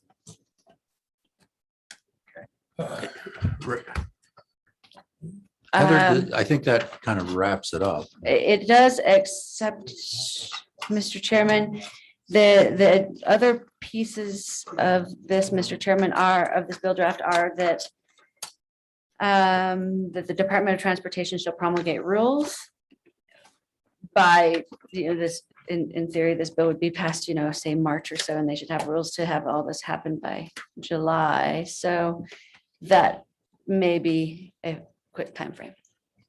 Thank you very much. So a little further information, as we discussed in May, this was put together to see what it would look like. We decided to go at least that far as a committee to see what this would look like. There's still some things that really do need to be worked through. For example, on, say, a vehicle that has photovoltaic panels on it to self-charge. There's no way to meter that, literally. And so would that vehicle need a decal then, or how do you do that? So that's an area that we. Mr. need to Chairman, consider. currently that vehicle would be required to order a decal. Right. So, that's something we need to decide, leave in, take out, modify it, that sort of thing. I think there's some public utility issues that need to be addressed, as Representative Brown brought up. There's some other things I know that, and remember at the last meeting, Representative Burke expressed some concern over forcing people to get separate meters at their house. And that's why the choice of 3 ways of doing it. However, you have to remember these vehicles, I believe currently the federal government's giving them a $7,500 break on taxes. And you get $1,000 if you buy an adapter for your house. So you're spending quite a bit of, the government's giving you quite a bit of money you're not spending on it. So there are a number of issues that need to be worked out further and in much more detail. Chairman Anderson, or yeah, Secretary, yeah, Chair, you're chairman too, different committee. Mr. Chairman, I have a question on that metering at your house. What would be the situation where I would want to pay 15 cents on all my electricity that I was using as opposed to putting a meter in and just paying it on the electricity I put in the vehicle? Mr. Heather, Chairman, Senator Anderson, I'm sorry. I think I can answer that one. Heather, I don't want to put you on the spot for, I think you just did what I asked you to do. So Chairman, the idea is to give people three choices. The one that I would hope they would take is the separate metering. That's the logic to that, is to encourage the separate metering. That's it. And again, this is a discussion document. It's a good discussion. What the final document looks like is probably going to be very different. Okay. Representative Baker. Thank you, Mr. Chairman. I just was wanting to add the comment that we should have all received an email from Representative Yin that had his comments about his preference, which is a RUC, a road user charge on electric vehicles. So I just want to throw that out there as maybe a possibility of discussion. We've talked about the federal government wanting pilot programs, things like that. Maybe this would be a possible opportunity for us to maybe move in that direction with a RUC to try to capture the electric vehicles. Thank you. Any more discussion from the committee? So with that, Heather, thank you. I'll open public comment. Anyone in the room?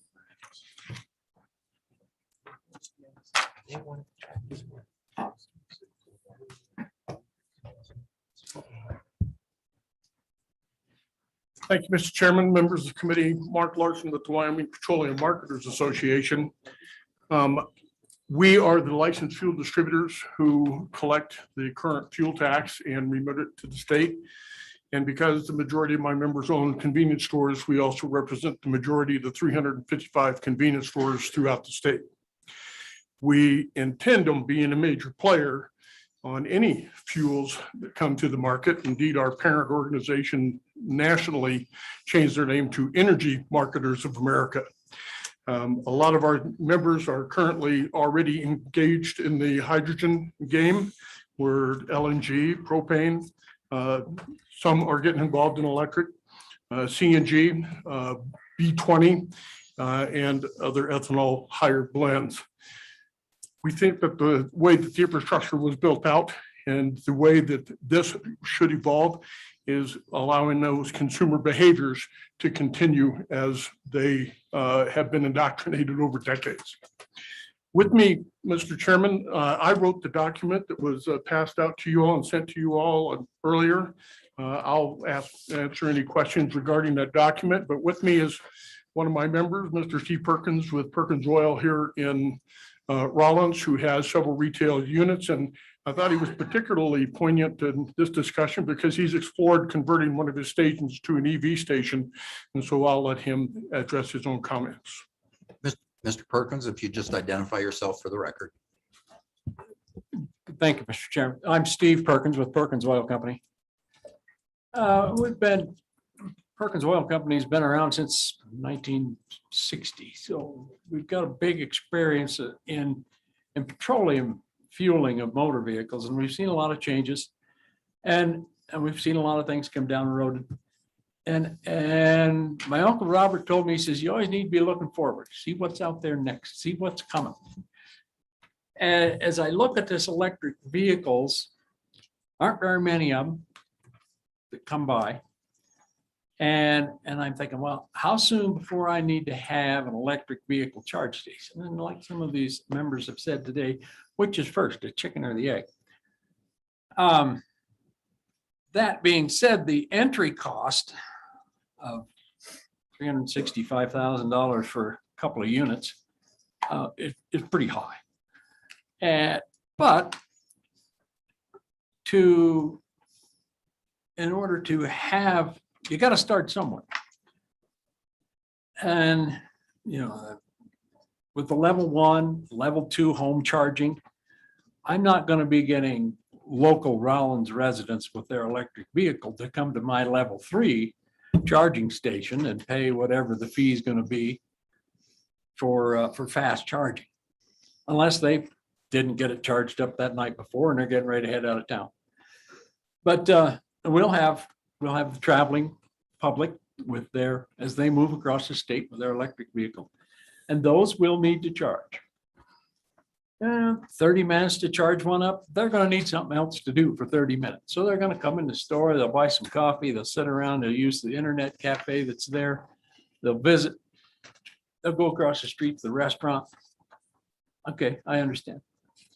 How many cars can I charge at one time? Well, if I have a two-sided station, I can charge 2 vehicles. How many are gonna come each day? Can't answer that.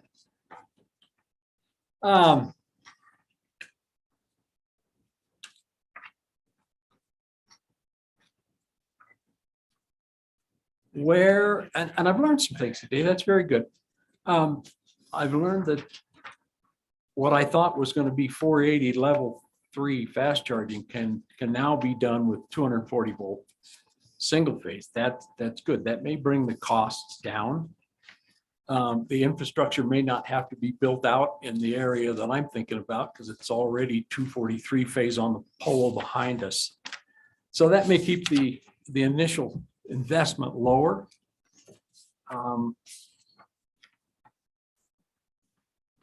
Who can spend $500,000, 300,000 to put in one of these places? And then how do you get a 3 to 5 year return on investment? That's what you gotta look at, 3 to 5 years of return on investment.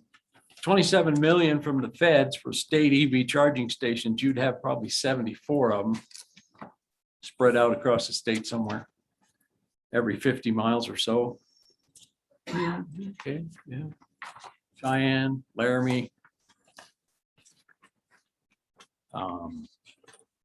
Arlington, Elk Mountain, Rawlins, Wamsutter, Point of Rocks, Rock Springs, Green River, Little America. The time to get them all across the state, north and south way, that pretty much use that up.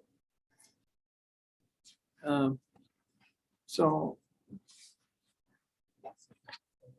I'm just looking at the initial expense and how are we going to get it? How are we going to get it paid for? How are we going to get some, where are we going to get the customers?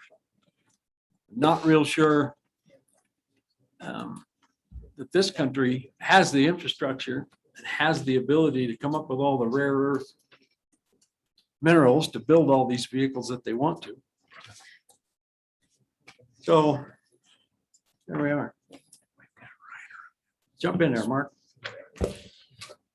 Mr. Chairman, members of the committee, on top of that, when you look at the rare earth minerals, I listened incessantly to the petroleum marketer industry, the automakers coming together. The National Association of Convenience Stores has an arm of it's called the Fuels Institute. They have a great website.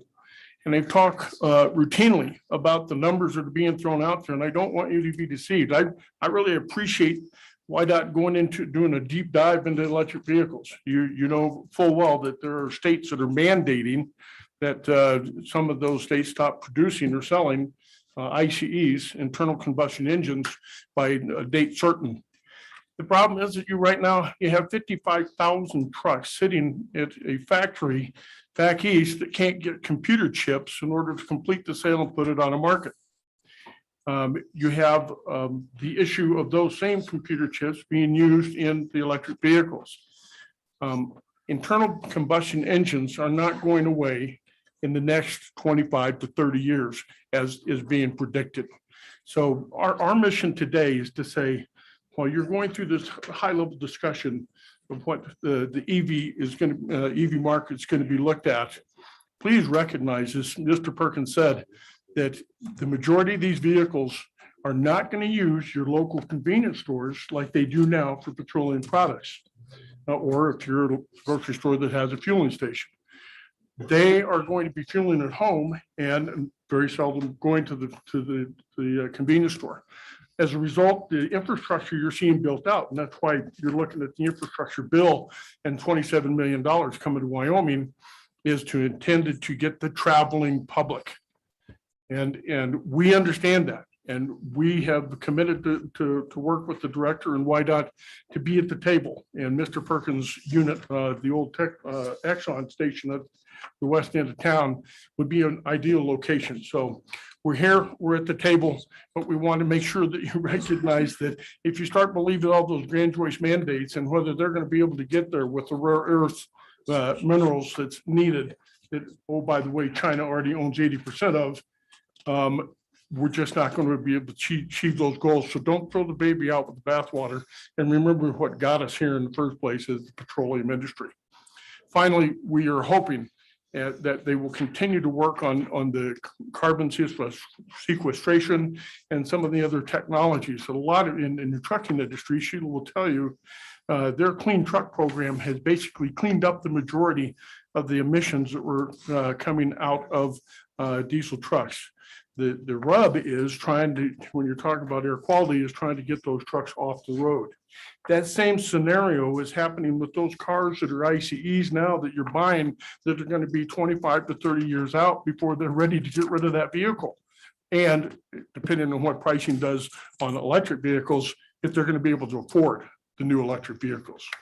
So, Mr. Chairman, we just, sorry to go full circle on this, but it is a very intriguing topic for us. The Minerals Committee has heard a bill the other day that they're looking at doing challenge loans of up to 4% with a cap to allow us to get in. I would point out that when the challenge loan for CNG was passed by you all, there's only been one station that has utilized that program. So we're here. We want to be at the table. We appreciate the discussion. We found the bill that's going to treat electric just like gasoline and fuel tax. Very intriguing. And as Senator McEwen pointed out, there's some issues. So, Mr. Chairman, I'll stand for any questions. Mr. Perkins will stand for any questions, and we appreciate your time. Senator McEwen. I read some papers and stuff that Mr. Tesla put out on electric cars. He's already come out and said, United States of America, if everybody drove an electric car, our power grid wouldn't support it. We might get away with that in Wyoming because of our overabundance of electricity. We sell most of it and our low population. But I'm not sure we could even do it here. Have you guys looked into any of that? Thank you, Mr. Chairman. Mr. Larson. Thank you, Mr. Chairman. And yes, sir, Senator McEwen, thank you very much for the comment. At the end of the paper that I passed out, and unfortunately I didn't get to Heather in time, there's a section on there that has a link to the Energy Marketers of America perspective on what's going to happen to the utility infrastructure. It's true, there's going to be some issues. But as the director pointed out, just not too long ago, only 480 volt fast charging was available. Now you've got FreeWire and 3 or 4 different new providers who are using battery assisted on a 220 that is going to remove that infrastructure requirement. But make no mistake, our biggest worry, more than what it's going to do with the utilities, is the utilities becoming enriched by ratepayer build out of program, forcing Americans to buy vehicles they don't necessarily want in order to meet a mandate that was artificially addressed to meet air quality concerns that we can do otherwise. I hope that addresses your question. Follow up, Senator. It does, and I appreciate your answer. Have you seen pictures of some of these charging stations that are now run by diesel generators? I'm not a smart man, but to me, this seems silly. I'm just curious if you've seen that either on Facebook, the internet, articles. Mr. Larson? Yes, sir, Mr. Chairman. And I think that's the point, Senator McEwen, is that the technology is growing so rapidly. You have solar panels that are feeding the charging stations that are not even hooked up to a grid. So, that will help the utilities immensely. So our point to you is that before we start marching out into a technological arena that is so fastly developing, as we saw with CNG, as we have seen with hydrogen, particularly a hydrogen station just 2 years ago was about 5 million to put in. Now they're looking at about 1.2 million. And then at the same time, they start talking about, well, maybe gray and blue hydrogen is, the carbon footprint is worse than the ICEs. So we think that we're cautioning Congress the same way and have testified many times before Congress. Slow down a little bit, let's look at Wyoming for some rare earth minerals development, but in order to do that, it's going to take some government intervention. And our fear is that those same utilities are going to be enriched by that intervention because of not a carefully planned build out. All right. Thank you, Mr. Larson. Mr. Perkins. Thank you, Any- committee. Any other public testimony from the room? And do we have anyone in virtual land? We do, Mr. Chairman. We have one, Mr. Dave Picard. Okay.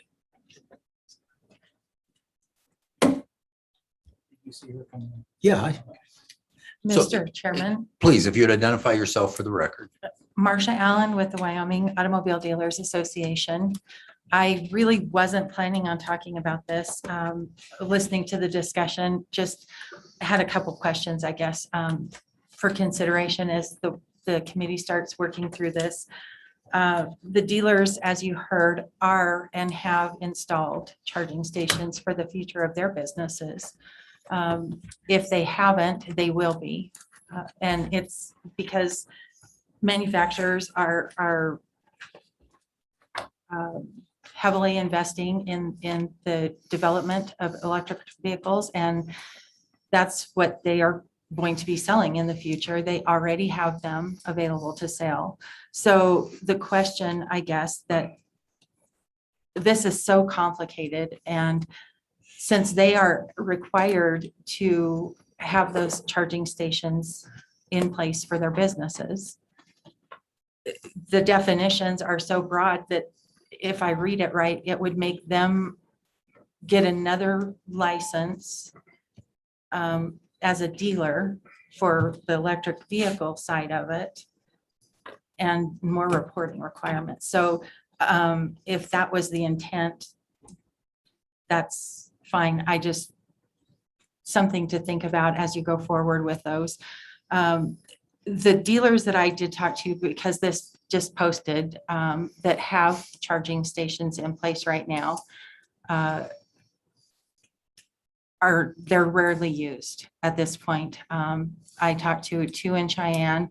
I actually talked to a local dealer here in Rollins, and the people that are using them at this point are out of state vehicles, and it's a handful. They're rarely used at this point. So, but they are all making those investments and putting them in their facilities across the state. And I would stand for any questions. Questions? I don't see any. Thank you, Ms. Allen, very Thank much. you. Anyone else in the room? Nope. So, and we only have one on virtual land. Mr. Picard. Pickard, please. Yes, good afternoon, Mr. Chairman, members of the committee. My name is Dave Pickard. I represent the Alliance of Automotive Innovators. We represent 37 manufacturers, which accounts for about 99% of the light-duty vehicles sold in America. We appreciate the opportunity to provide a few comments today. I'm going to be extremely brief. As you will recall, at the May meeting, we sent a letter regarding EV fees and talks about the future of the industry. The current models that are out there, around 50 available in the US market. By the year 2026, there will be about 130. potentially. We've invested over $250 billion in up to and through 2023. A commitment of investment in R&D for the development of these type of vehicles. What we ask as this process goes forward, I think it's timely. I think it's important to have these robust discussions. But I think three of the items that I'd like to bring up today for your consideration in the future drafts are, one, being equitable in the fee structure. Currently, even at the $200 amount, even as Representative Brown mentioned, it is the second highest in the nation right now. So we'd ask for equity based on miles driven and average fuel economies of internal combustion engines. And we can go through those figures at a later date. The other one also brought up today is about tax pyramiding. Want to make sure that there's not tax pyramiding as you go down this path of taxing the electricity to charge these vehicles. Currently, there's already a sales tax on the consumption of electricity in the state of Wyoming, both commercial and at private residential areas. And then most importantly, and you'll understand this from your work on other committees and even on this committee, is that definitions are very key to having ubiquitous definitions and meanings across the nation.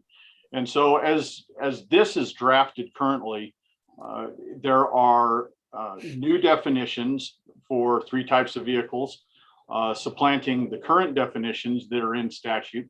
And we do have some industry standard definitions that we'd like to see adopted in the next rendition of this. So with that, Mr. Chairman, those are my brief comments. Appreciate the conversation today and look forward to working with you and the rest of the committee on this project. Thank you. Thank you. Any questions for Mr. Pickard? Mr. Pickard, thank you. And we will be in touch. Okay. Any other public comment from anywhere?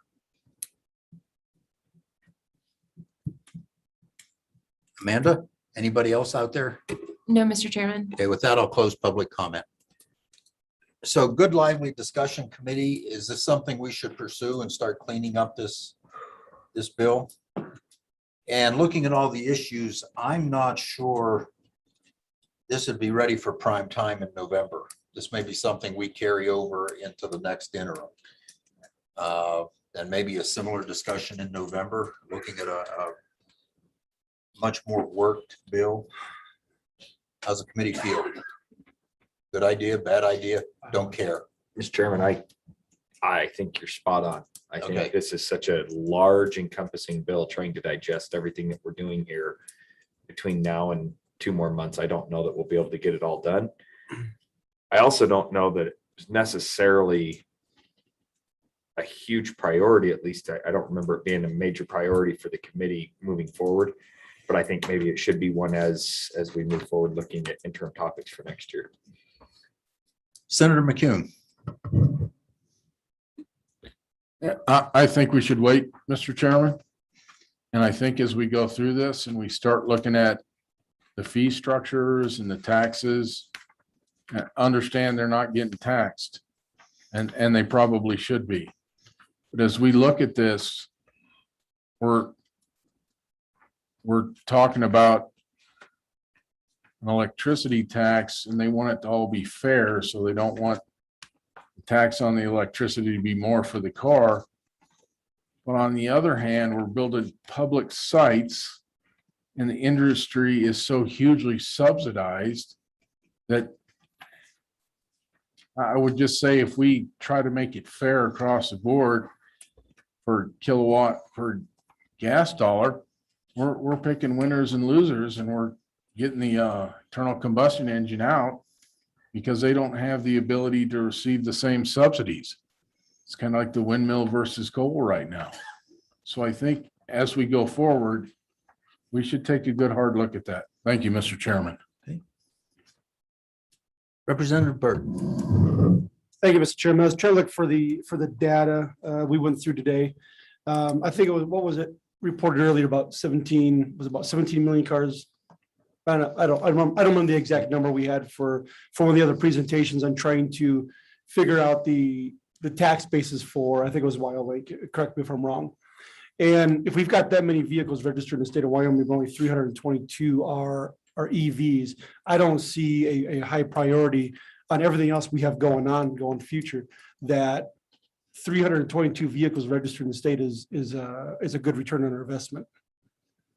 It's not something I can support right now. Plus, with Senator McEwen's mark is we're looking at subsidizing an industry that if the industry was there, the industry would put things in place to make sure that it could self-sustain.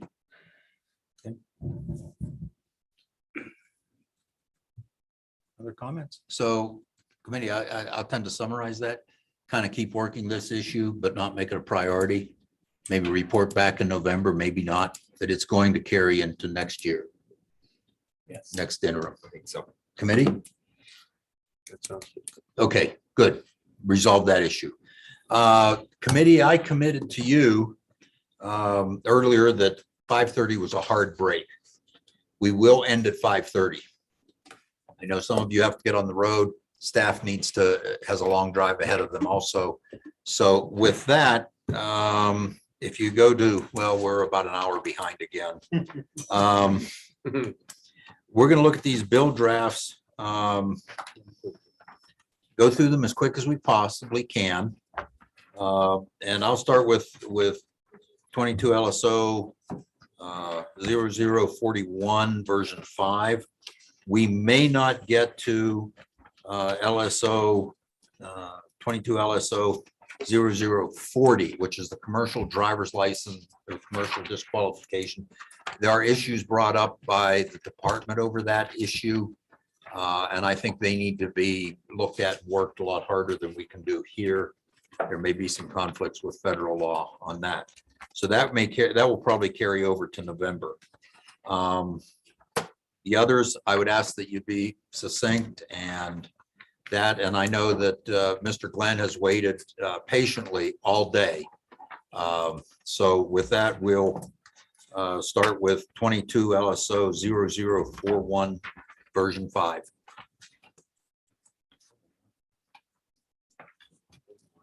Version 5. Yep. It's late in the day, Senator. Yep, no worries. Mr. Chairman, am I starting with 31 or 41? 41, 41. please, 41. Okay. Mr. Chairman, 22 LSO 41 version, working draft version 0.5 is the off-road recreational vehicle operation. This is the bill draft that explains that off-road vehicles may be operated. They shall not be operated on the roadway of an interstate highway and shall not cross the interstate highway for any reason except at a designated crossing. And that off-road recreational vehicles may operate adjacent to the interstate roadway on an enrolled state trail only. And any off-road recreational vehicles operating on an enrolled trail adjacent to the interstate roadway shall display an off-road recreational vehicle decal, license plate, or validation sticker as appropriate for that vehicle. And that is the bill. Senator Anderson. Mr. Chairman, where would we have a designated crossing of an interstate? I envision that being lights to stop the interstate or something like that, or are you thinking an overpass or an underpass? Mr. Chairman, Please, Representative Senator Anderson, Jarvis. I believe that would be better answered by others, but that was I think some of the trail system that maybe was just started to be described yesterday. Okay, thank you. Representative Stiver. Thank you, Mr. Chairman. Question I have is a lot of the county departments, weed and pest control use these kind of vehicles to spray weeds along the interstate and highways. How's that going to affect them? Does Jarvis have an answer? I don't. Mr. Chairman, the answer that I would have for that is that those, I believe, are not on the road. And that this bill draft is talking about being operating on roadways that are adjacent to the interstate. So I do not think that that this applies to them, Mr. Chairman. Thank you. Other questions? Okay. All right. Ms. Jarvis, thank you. So I think with that, I think on the bill itself, we'll open it for public testimony. So anyone in the room?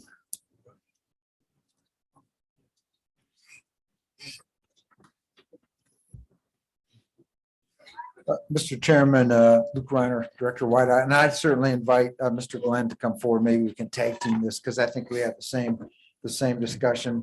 Mr. Chairman, we yesterday handed out really a proposed amendment. And there's really two documents. One looks like this. And then the other one looks like this. And on this first one, really, it's sort of there's some complexities here and you can read it, but really statute starting to the left and working to the right on this document, statute 31-2-701 through 31-2-707 really has to deal with the ORV program. And it was created in state one and it deals with state parks and their ability to administer the ORV decal program and the ORV trail program. As you move to the right then, 31-5-1601 deals with ORVs on highways, and that relates to YDOT and was created in 2002. And that really what it says is, that we can operate, that ORVs can operate on a public right of way, subject to a bunch of rules. And so the reason I just bring that up is 1601 is actually the one that's being modified in the bill that we're discussing today. As you go to the right, you have 31-2-124. And that was created in 1986. And again, has to do with the equipment that's required on ORVs if they run on the road. And it was modified in 2002 to sort of correlate with 1601. And that's the other item that's in the bill in front of you today is those two documents. And then there's a fourth one off to the right, 31-5-232, that deals with really dirt bikes. And so that's sort of the big picture.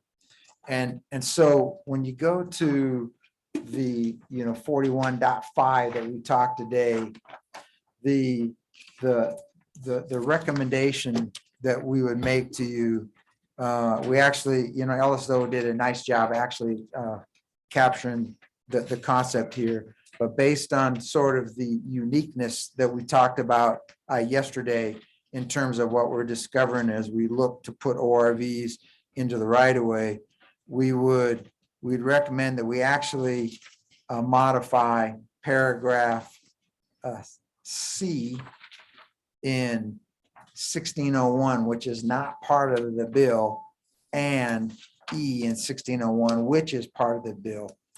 And so if you go on in the current bill, then on page 2, line 3, we'd really recommend eliminating the E at the very last E that's in actually left bow legs E, right bow legs, eliminate that because we would recommend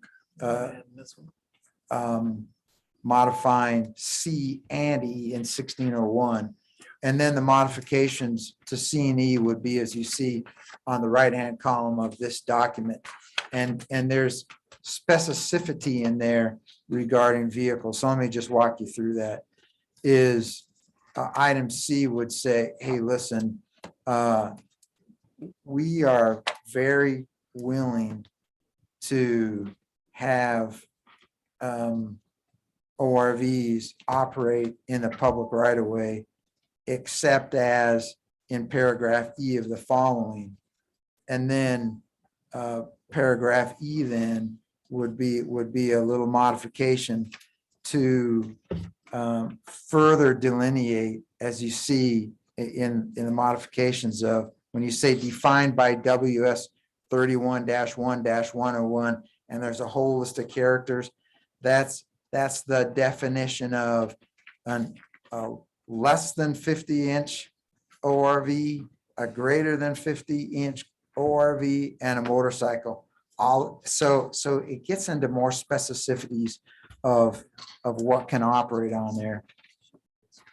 And so it goes through that, and then you say that are registered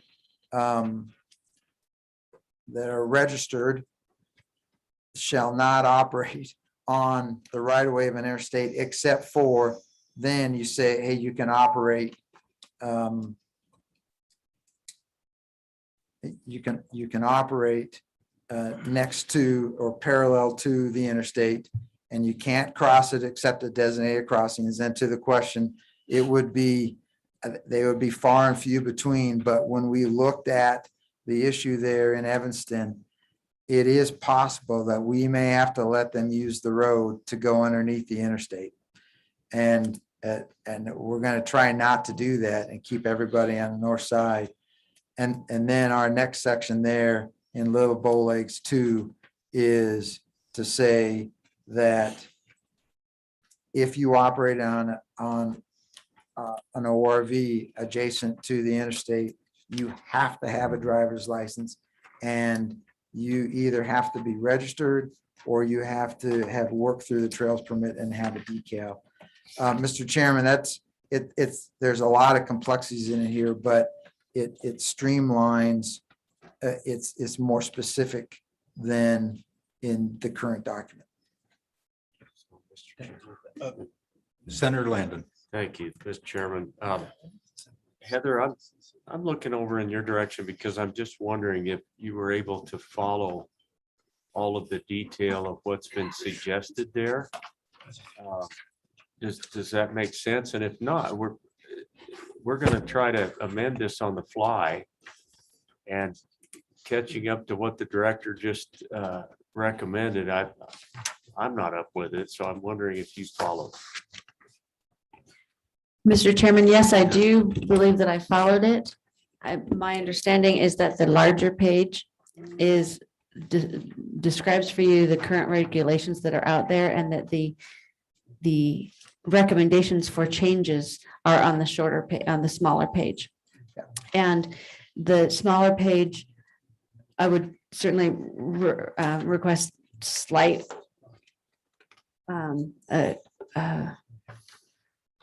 flexibility to make, something singular if necessary, or plural, some slight changes. If you could include that as part of your motion when you move these changes. But I think that the director has his proposed amendments all compiled here on the smaller page. Okay, thank you for that, Mr. Chairman, and thanks, Heather. I think that would be the proper direction to go when the time comes. Right. Okay. Other questions? Any other questions for the director, for Mr. Glenn? Okay, I have a few. Director, who will enforce this? The minute a off-road vehicle gets out on the interstate right away on the highway, on the paved portion, and it will happen, who's responsible for enforcing this? Mr. Chairman, that would be enforced by Wyoming Highway Patrol troopers and/or state parks law enforcement officials. Okay, so. And I guess I just get to the bottom of my questions. Is this really safe to do this? For the people on the off-road vehicles, for the people on the highway? I mean, I know the speed limit in that section is 75 miles an hour. When you get a 30 mile an hour ORV in front of a semi, I think bad things will happen. Mr. Chairman, let me speak for myself and then I'll pass it to Mr. Glenn. Is if people follow the rules, it will be safe if they stay on the trail. And as we're working on the memorandum of agreement with the state trails, and as we're working internal policies, our intent is that if it's not safe, we won't do it. And that's really where we're at because we can't set up a conflict. But if there's somebody that decides, hey, I want to drive on the interstate and they get hit, then it's a problem. But if you stay on the trail and if we design the trail correctly, it should be perfectly safe. Now, that being said, one of the reasons that typically the answer of saying, hey, can you be in the right of way is no, is it's always possible. And we have single car rollovers all the time. And if you are unfortunate enough to be driving, your RV in the trail and somebody is texting and driving and loses control and rolls and hits you, then in that case, it was not safe. And there is always a risk that would occur. The risk is minimal. It could happen even if you're on the other side of the fence. I mean, people go through the fence all the time. So it is, the likelihood of that is low. But I, would be incorrect if I said it cannot happen.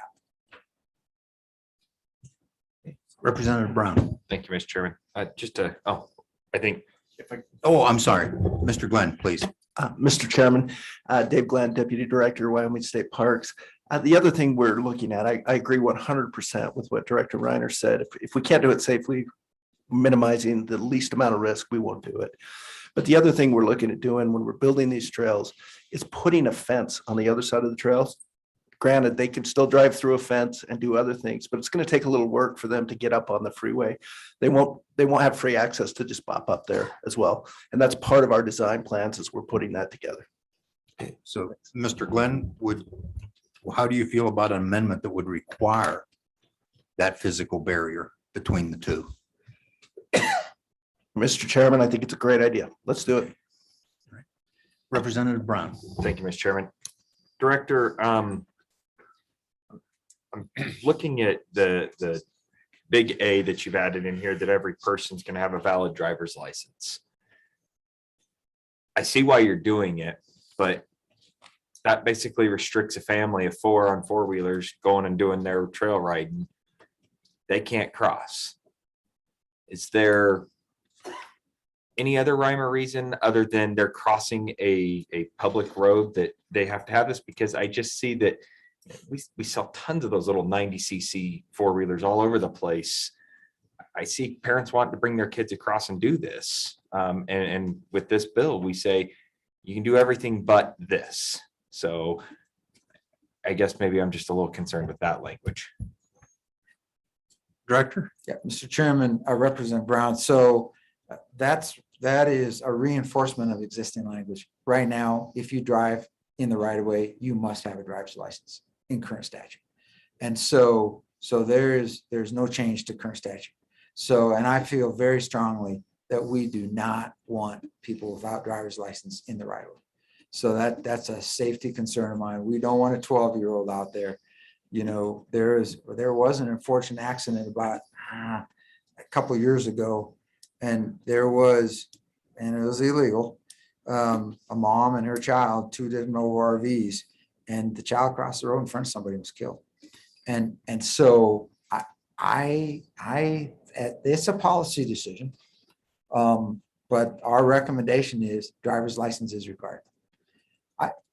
And I would like to go back to the fence issue just a bit if I can, but unless you have another issue on driver's license. Mr. Glenn? Mr. Chairman, Representative Brown, there's 2 different things that we talk about. And you'll notice in the proposed language, we're talking routes instead of trails. And I don't know if you caught that subtle difference. Based on our laws and our statutes, if you're on a trail, youth can ride on a trail. That's about 640 miles of trails we have throughout the state. Those are trails specifically created for OHVs. Youth would not be able to even get to that cut on the freeway because they're driving on county roads. That is considered a route. So they would not even have the ability to drive out of Evanston to do that. That helps. Thank you. Mr. Chairman, if I could just go back to the fence issue, I would like to the one comment on requiring a fence. And I think there's some more discussion required, is if there is an accident there, then you just understand that it will be difficult for emergency vehicles to get to the accident site.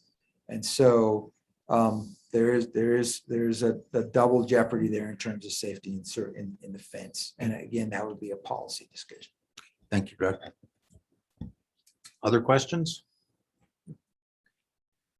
Thank you. So, any other public comments? Anyone else in the room? Okay, anyone in virtual land? Mr. Chairman, no one has their hand raised at the moment. Okay, with that, then I'll close public comment. Committee? Move the bill. Second. Okay, moved by Lander. Who seconded it? Brown. Okay. I guess we can work the bill. Page 1. Page 2. Mr. Chairman. Representative Lander or Brown, I'm sorry. That's okay. Mr. Chairman, I would move to adopt the amendments provided by YDOT, providing leniency to LSO to make those conforming amendments and make it look nice. But Mr. Chairman, I would also move inside that amendment where it's on Little Romanet I, it says off-road vehicles shall operate adjacent to an interstate roadway. I think that's an extra shall, and it shall be may, because up above it says shall not be operated on the roadway or right of way. Maybe we have that discussion later once we actually see it in there, but let's do that. So, Mr. Chairman, I would just move the adoption of this amendment. Second. Okay, moved and seconded. Discussion? Question on the amendment? All in favor, say aye. Aye. Opposed, no. Ms. Jarvis? Mr. Chairman, Representative Brown, we are not making any change. You just, We'll see. the amendment was as is. As is, we'll deal with it later. With that, no, I have an amendment. If I can get a second, my amendment would be to add in there that there shall be a physical barrier between the off-road vehicle trail and the interstate and the highway paved portion. Second. Okay, seconded. Discussion, and I would leave it as physical barrier, let that up to the department. It may be a 5-wire fence, maybe chain link, it could be K-rails, whatever they feel is advantageous. That's why I would designate it as a fence, but a physical barrier. Mr. Chairman, just a quick question, if I could, for Parks. Yes. Mr. Glenn, if I can have you, I just have a quick question on that.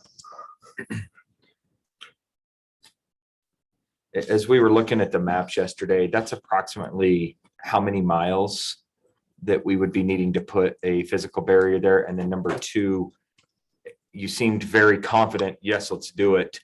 Budget cuts, where's this money going to come from to be able to do this? Mr. Glenn? Mr. Chairman, Representative Brown, it's approximately just under 3 miles, if I'm not mistaken, about 2.9 miles. Regarding budget cuts, our goal is that these non-residents are going to be coming in.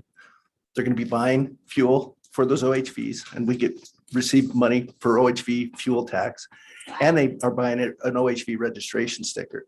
So we haven't done the math on whether this is going to pay for itself, but by connecting those roads, we believe it's going to be a big economic driver for the community, and we believe it can move forward with building a fence. And when I was talking building a fence, I was thinking in my head barbed wire the whole time, and until Director Reiner kind of brought up some other ideas. So for us, we can work with YDOT to get that fence built up if it is needed, or in the area that the type of fence they're looking for as well. Okay. That's it. Okay. Yeah, discussion on the amendment? Question on the amendment? All in Question. favor? Heather, you have that conceptually to require a, Mr. Mr. Chairman, yes, I have the amendment to add a physical barrier between the route and the interstate. Okay, thank you. All in favor, say aye. Aye. Opposed, no. No. No. Okay, the ayes have it. That amendment passes. Any other discussion on the bill? Question. Okay, question being called. Heather or Amanda or Katie, whoever is taking roll. Let Emily take roll maybe sometime. Mr. Chairman, this is a roll call vote on 22 LSO 0041 off-road recreational vehicle operation as amended. Senator Anderson. Aye. Senator Furphy. Senator McEwen. Aye. Senator Pappas. Aye. Representative Baker. Aye. Representative Brown. Aye. Representative Burt. Aye. Representative Henderson. Aye. Representative McGuire. Aye. Representative Obermueller. Representative Ahern. Aye. Representative Stybar. Aye. Co-chairman Burkhart. Aye. Co-chairman Landon. Aye. Unanimous.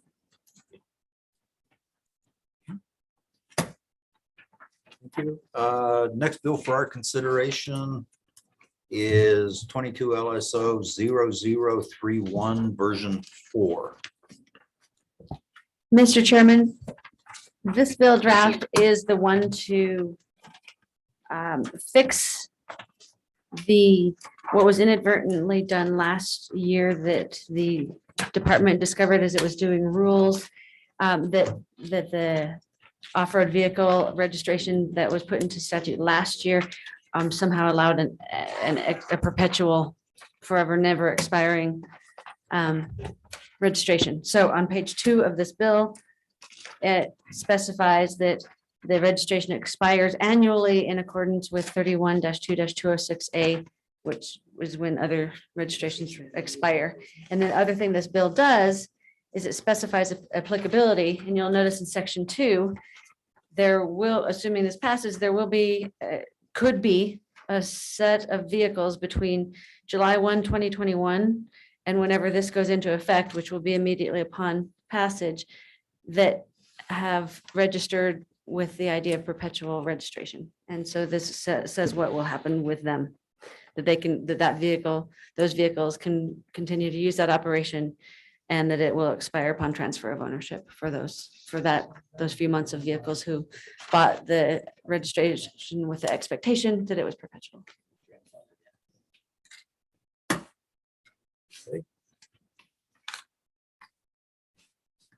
Fairly straightforward. So, Mr. Chairman, Senator Landon. Heather, was this the bill brought by the good representative from Park County? Was that in relation to that bill? I believe it was, right? I'm getting a head shake. yes Mr. in the Chairman, as back. soon as I get back to my computer, I can tell you yes or no. I believe it. I believe it was, and it was completely well-intentioned and supported, and we just created a little loophole that we're trying to tie up, right? Yes, Mr. Chairman. Okay, thank you.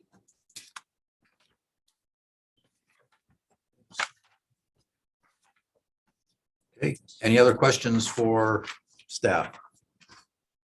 Okay, thank you, Heather. Committee? Moved and seconded. No public comment. Oh, I'm sorry. Public comment on 22 LSO 0031. Any public comment? Anybody out in the virtual land? No one with their hand up, Mr. Chairman. Okay, thank you. Okay, with that then, I'll close public comment committee on the bill. Moved and seconded.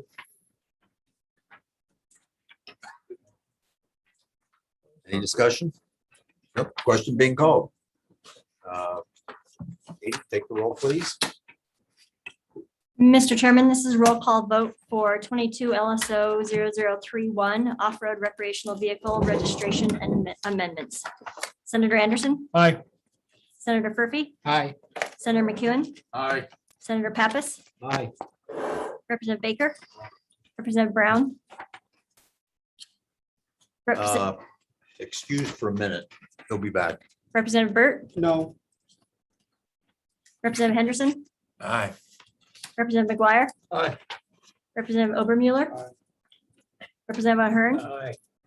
Representative Stibar, Aye. Representative Brown. Aye.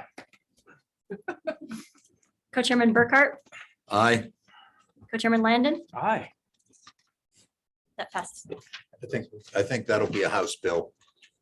And the last one on the off-road recreational vehicle operation, I think that should be a House bill also. The Senate's already picked up, I think, 3 bills. So we're leaving them out. I think the chairman is exaggerating. We only took one, but Mr. Chairman, I think there are I'll- currently 2 Senate files and 3 House bills, but I can confirm that when I get back to my computer. Is that an offer the Senate wants these? no, I'm perfectly good with where you're headed, Mr. Chairman. All right, You just go Thank you. right off road if you want to. okay. Mr. Chairman, am I correct Stay that I on the other side documented of the that fence that you created. now. the LSO 22 LSO 0040 shall be revised according to working with the department and not discussed today? Heather, we probably will not get to that today, looking at the clock and considering the next bill, but just hang on to it for a minute. Oh, okay. Okay, so the next one we'll consider is 22 LSO 0099.5 automated driving systems.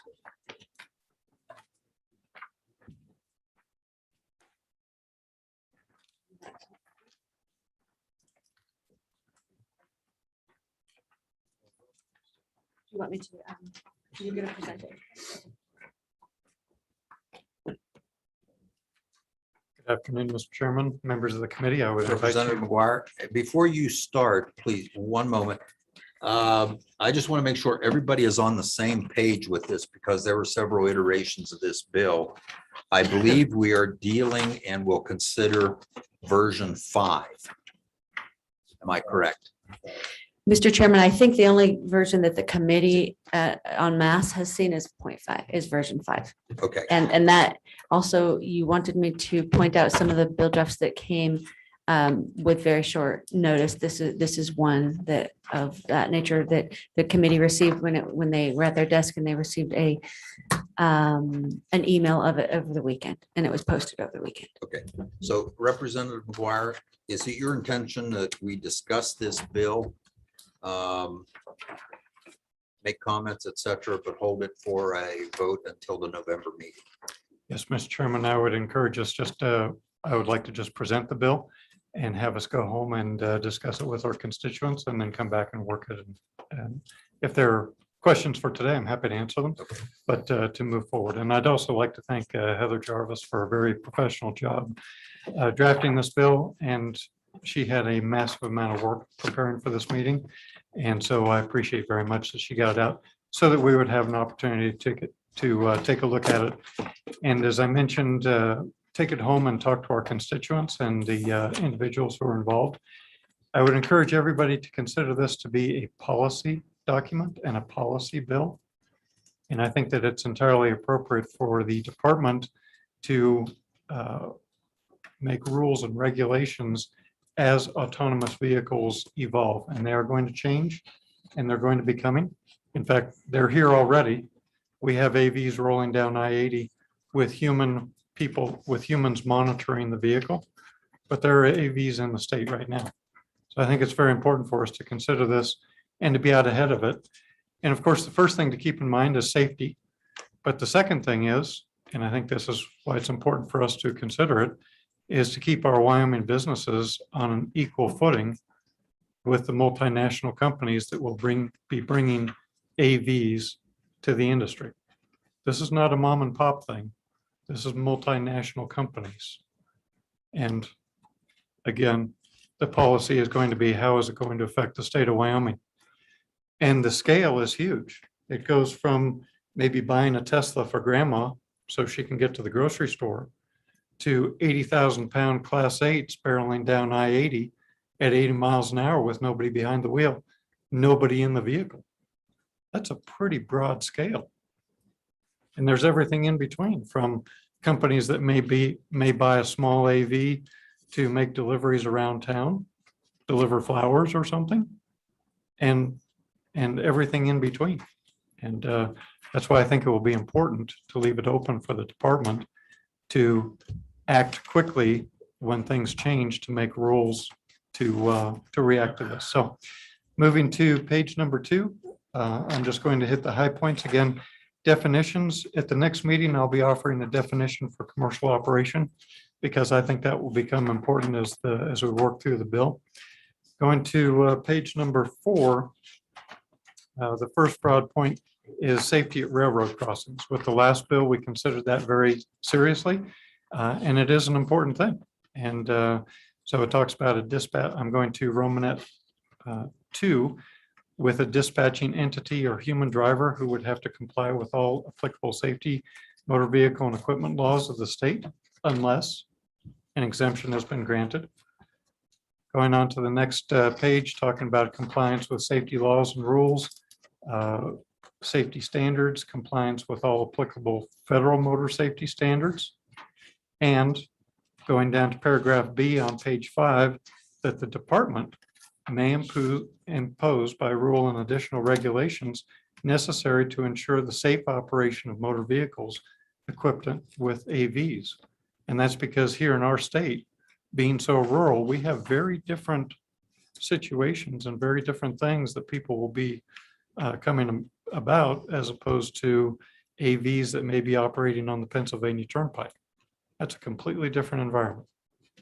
Committee, as the representative makes his way through the bill, appreciate the clip that he's going, but don't hesitate to get attention and ask a question. So please continue, Representative.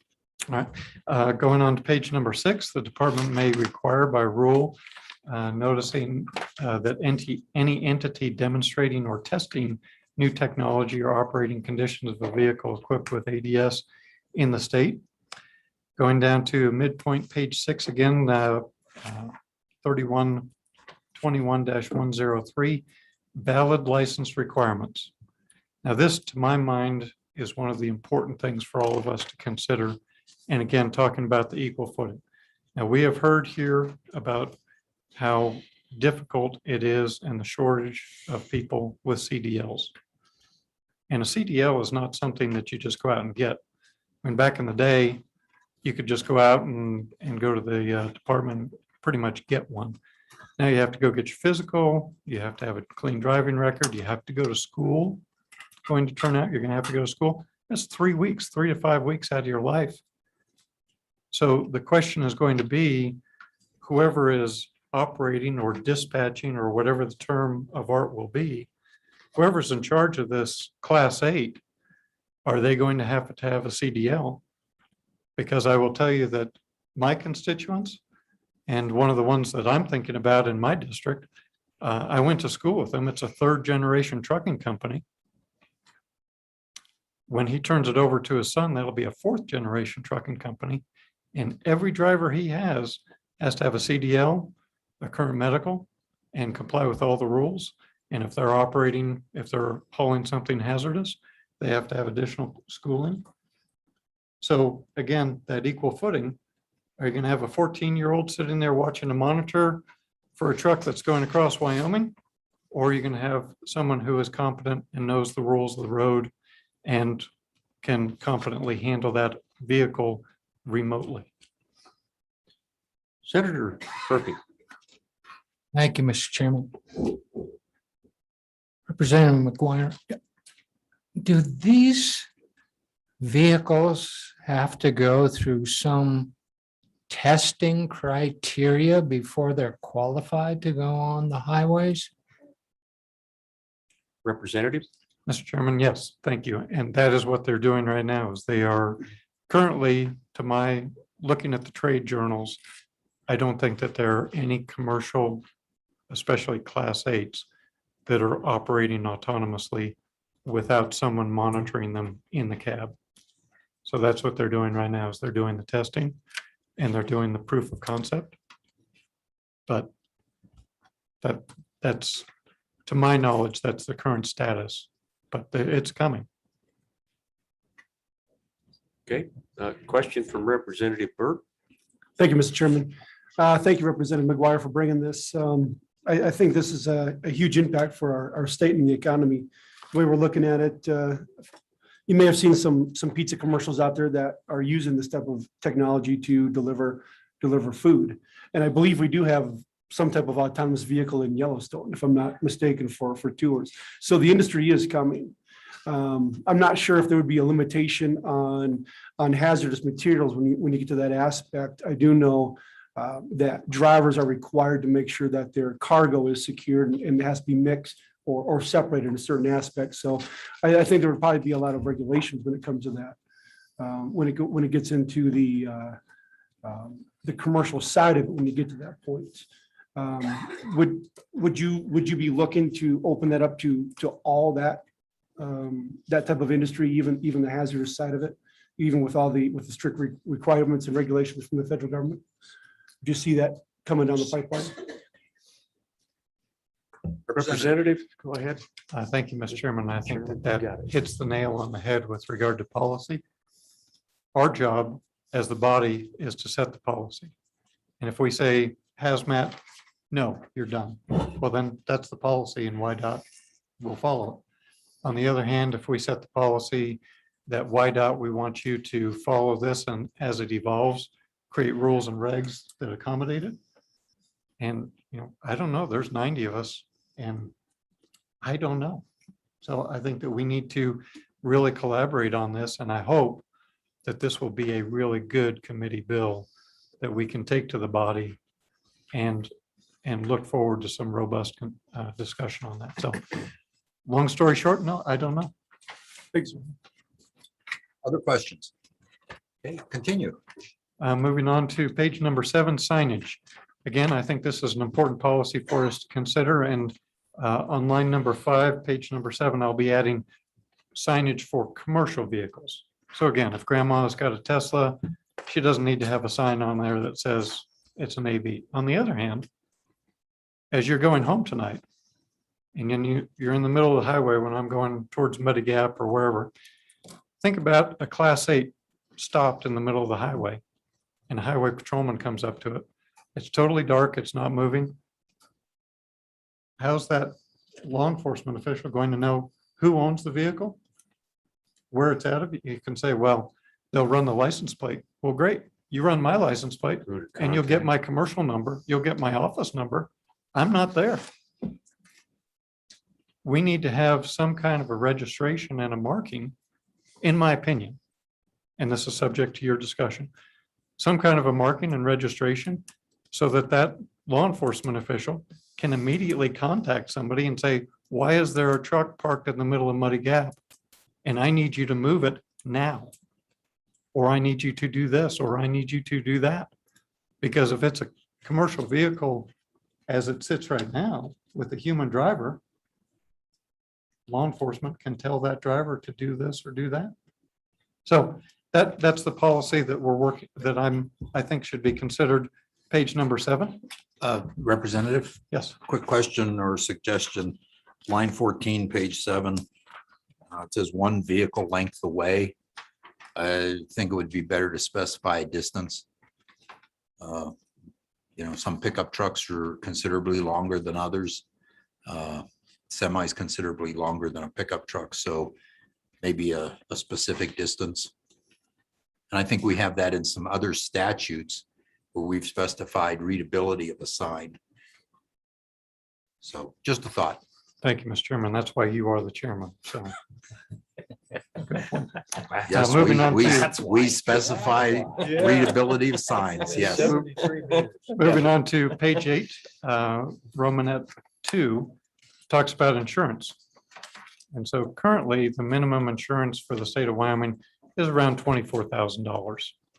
So we as a body need to decide, and one of the words I would be adding would be an aggregate amount of 5 million, so that a company could have a policy and then they could have an umbrella or something else. They could have a bond. But the policy question is, how much is enough? And do we need to scale it up? Is there a difference between somebody delivering pizza with a small 4-door AV car versus somebody with a Class 8, 80,000-pound truck barreling down I-80? I think that there probably is, but that would be again, looking for your input so that we have a good bill at the end of the, go ahead. Mr. Chairman. Senator Anderson. Mr. Chairman, did you say the insurance right now is 24,000? That sounds willfully low to me for the average. Representative? For a personal car in the state of Wyoming. Liability only. And again, and that could be your Tesla.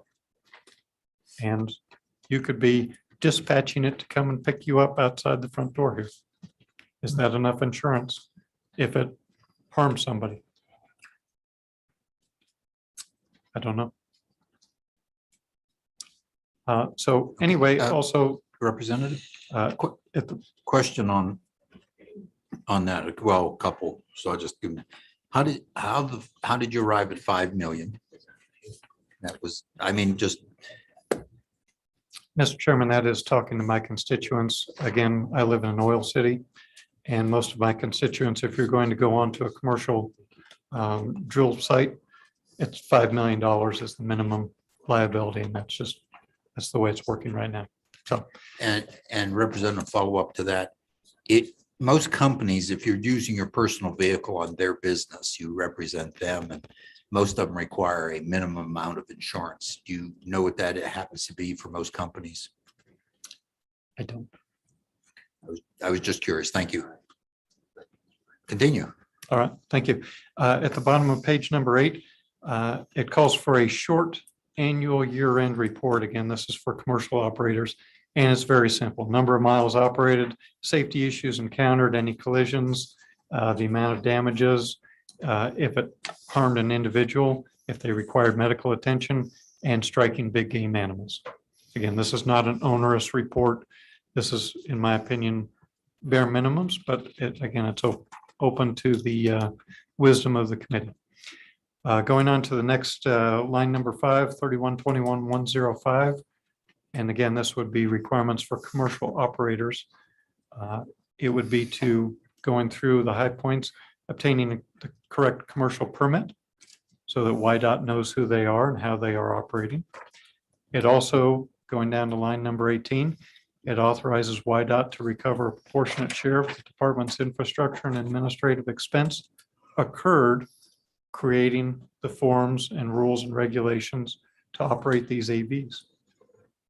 I think that they should, well, the idea is that they should pay for the expense that YDOT will incur to allow them to operate safely in the state of Wyoming. Going on to page number 10. Line number 6, paragraph 2. This will be one that I'm sure will be discussed in depth, and that is, so again, talking about your class 8 that's dark in the middle of the highway on the way to Muddy Gap. We as a state have invested heavily for the WildLink system to make sure that it is a system where our law enforcement and our emergency responders can communicate virtually anywhere in the state. And so there will be lots of discussion. Well, why can't they use a cell phone? Why can't they do this? Why can't they do that? Well, WyoLink is it. If the highway patrolman finds a truck, halfway between here and Muddy Gap, the only thing that highway patrolman can use is WyoLink. And the WyoLink dispatcher should be able to contact the entity that is controlling that truck and again, find out what's going on. And in my opinion, give them real-time commands. Move the truck, do this, do that. One of the discussions I had with one of my constituents, the individual said, well, why don't they just tow the truck? Well, here's the deal. You have a 80,000 pound truck. You call up some tow truck operator and he doesn't know if that vehicle is going to start up or move or whatever. And have you ever tried to move a truck that's locked up with the in gear? Are you going to send somebody down to disconnect the driveline when he has no idea who's operating that vehicle, where the keys are? So again, in my mind, it is vital that our law enforcement and our first responders be able to contact whoever is operating that vehicle.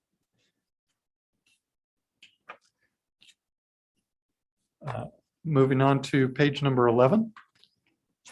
Line number 7, 3121-106, duty after a crash. That would mean, that would be that the vehicle will remain at the scene of the crash. Line number 18, Romanet 2, dispatching entity, contact Wyoming law enforcement. And there again, if there's an accident, the AV vehicle may have disabled the person in the other vehicle. Who's going to call law enforcement? So again, that dispatching entity has to have the opportunity to contact our law enforcement directly and dispatch people, because the person in the truck can't necessarily get on their cell phone and call 911. Person in the car who lost the battle might not be able to get to their cell phone. Going on to page number 12. Romanet 3, providing requested operating data. And you've heard me say it before, and I'll say it again. Robots do not enjoy the Fifth Amendment right against self-incrimination afforded by the United States Constitution. It's a machine. And if law enforcement wants to know when they started to brake, or when that vehicle started to brake, or how far off that vehicle detected the obstruction, or why the vehicle was in the wrong lane, law enforcement should be able to find out and not have to go get a subpoena, not have to go out. They should just be able to find out. And the second part of that is if there is a victim, again, we're dealing with multinational companies.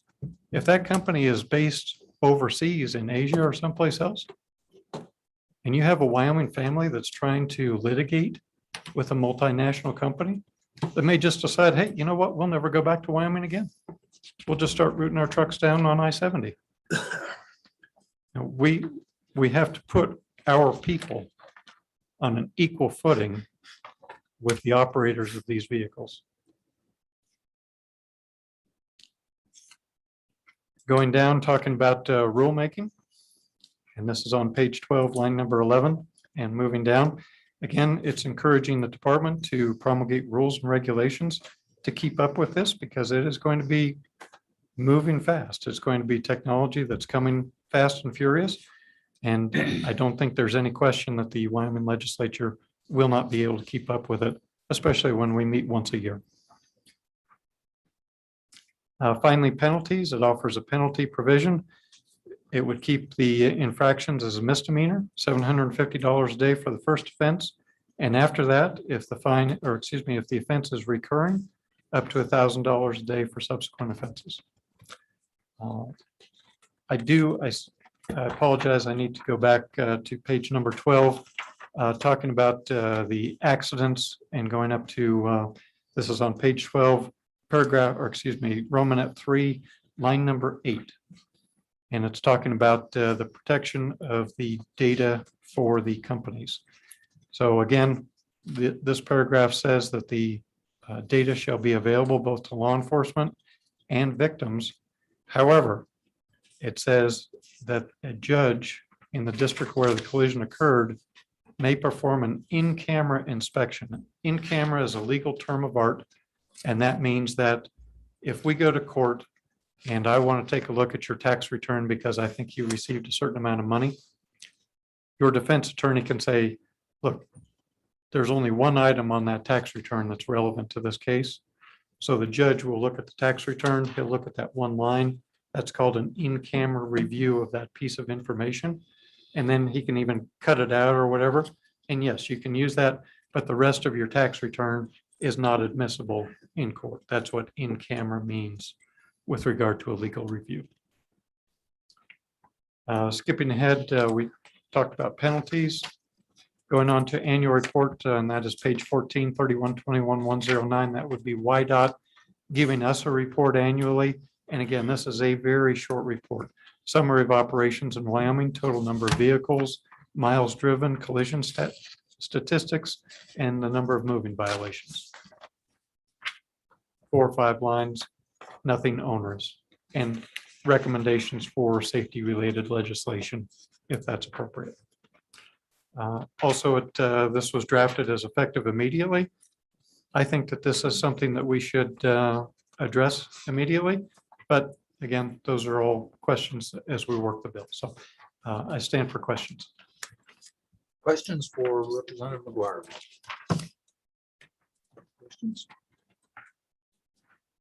Okay, thank you, Representative. Thank you, Mr. Chairman. Thank you, Heather. So with that, public comment on the discussion document.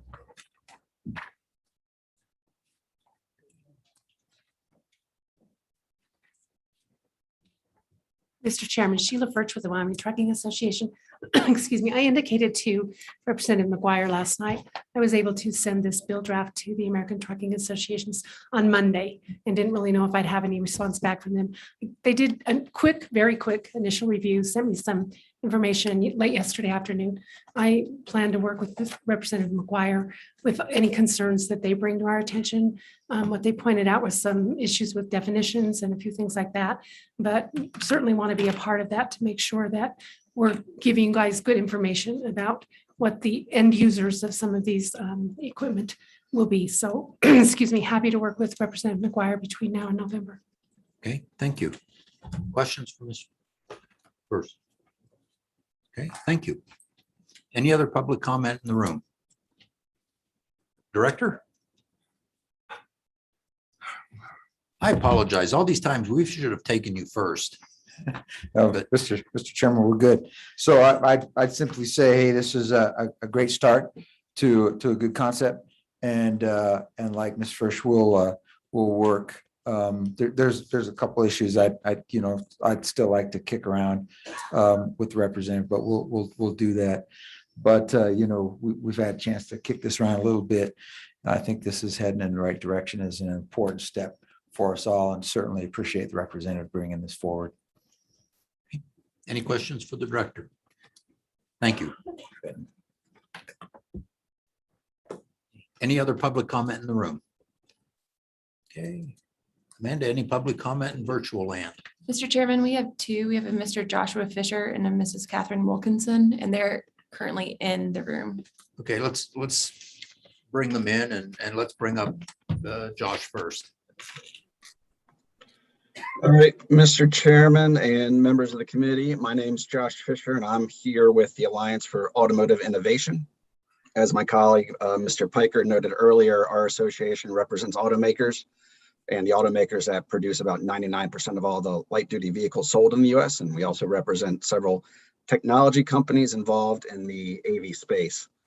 So we certainly appreciate the opportunity to share our views today.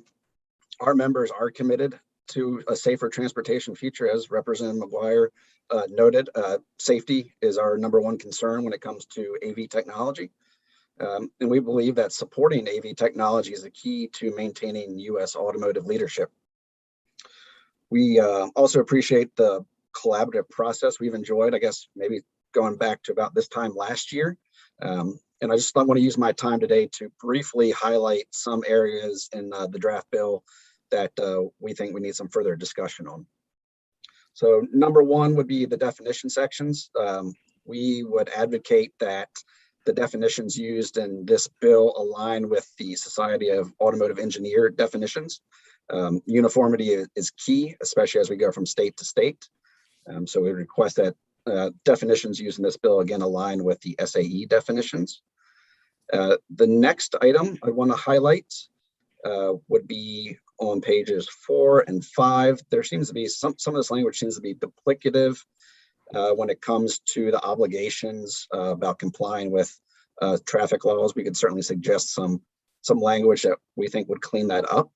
And specifically on the railroads, during the 2021 regular session, when we had conversations on Senate File 7, we worked with a couple rail companies in Wyoming to come up with some alternative language. And if this section is going to remain in the bill, we would like to see that language used again, assuming the rails are still comfortable with that.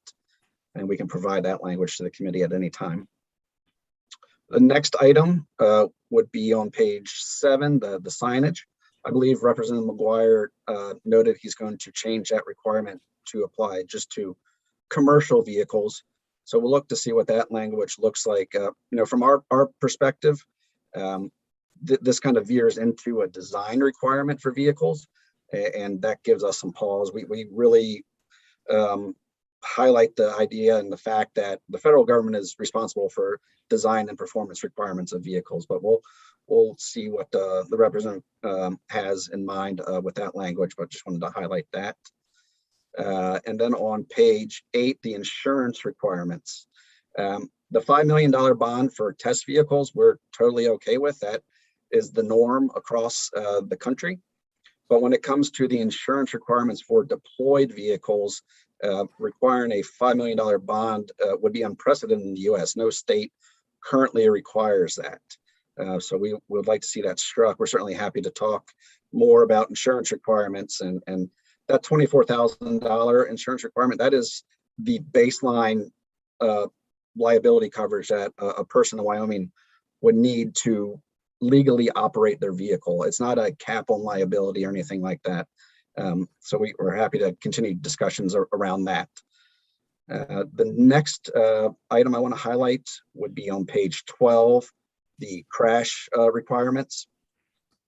The language in the draft bill, while some of the data that may be collected and recorded by the vehicle, the language in the bill is very broad to require that all requested information must be provided in the case of an automated vehicle. Typically, following a crash, law enforcement works with the vehicle owner to obtain access to vehicle data, whether it's through a warrant or the vehicle owner handing over the information. We think that the current requirements in Wyoming law should apply to AVs as well when it comes to handling crash data. But that being said, we are also updating our principles when it comes to working with law enforcement to provide vehicle data. Those aren't finalized yet. I would imagine they would be before the November meeting. So once we have that finalized, we'd be happy to speak with the committee and Representative McGuire to talk about our principles on that. We certainly work with law enforcement currently to provide vehicle data, but there are privacy concerns involved. The auto industry has adopted privacy principles where we have committed to protecting consumer privacy when it comes to certain governmental requests for information. So we are very sensitive to that, but happy to continue those conversations. And finally, on page 12, the fees. We haven't had a chance to speak to Representative McGuire about this, but it kind of highlighted a concern. We don't want automated vehicles to be viewed as a revenue stream for states, because again, this is all about safety from our perspective, and we think potentially taxing or having fees that might discourage adoption of AV technology is concerning from our perspective. So those are just the brief highlights. We can certainly provide more information and look forward to continuing these conversations as the committee moves through this process. And I'm happy to stand for questions. Any questions for Mr. Fisher? Mr. Fisher, and I think your comments are contained in the document you sent us, correct? Correct. Okay, thank you. All right, so with that, Mr. Fisher, thank you. If you would bring Catherine Wilkinson in. Good afternoon, Mr. Chairman, members of the committee. Can you hear me all right? Yes, we can. Okay, thank you for letting me join you virtually this afternoon. My name is Catherine Wilkinson. I am here today representing American Property and Casualty Insurance Association, here to speak in support of the bill. I did receive word back from my client this morning. Specifically, we are supportive of the draft. We do like the $5 million liability insurance requirement that is in the bill. That is the recommendation for the liability of insurance from APCIA. We like the uninsured motorist requirements per existing statutes to apply to those autonomous vehicles as well. And the collection of the crash data system, we also feel is very important that is included. So after the brief review, those are the highlights that we do see in the bill, and we do stand in support of it. Mr. Chairman, I would stand for any questions. Any questions for Ms. Wilkinson? Ms. Wilkinson, thank you very much. Thank you. And anyone else out there? Mr. Chairman, that's it. Okay, anyone else in the room? Okay, I will close public comment on the discussion document.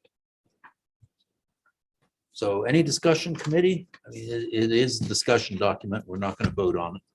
Representative McGuire will take it and rework it and do what needs done.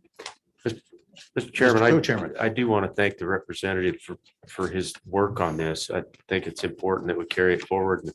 And thank you to Heather and others who got it drafted for our efforts today. So thank you, Representative. Appreciate it. Representative McGuire. Over Miller. We're about ready to shut it down for the day. I think. Yeah, thank you, Mr. Chairman. ahead. Just a really quick question. The penalty part of this, is this kind of boilerplate language out of some other penalty statutes? Just curious where the penalty part of this came from. Because as I read the language, I'm having a hard time applying a real life situation of how it would be actually applied on a day-to-day basis. So just curious.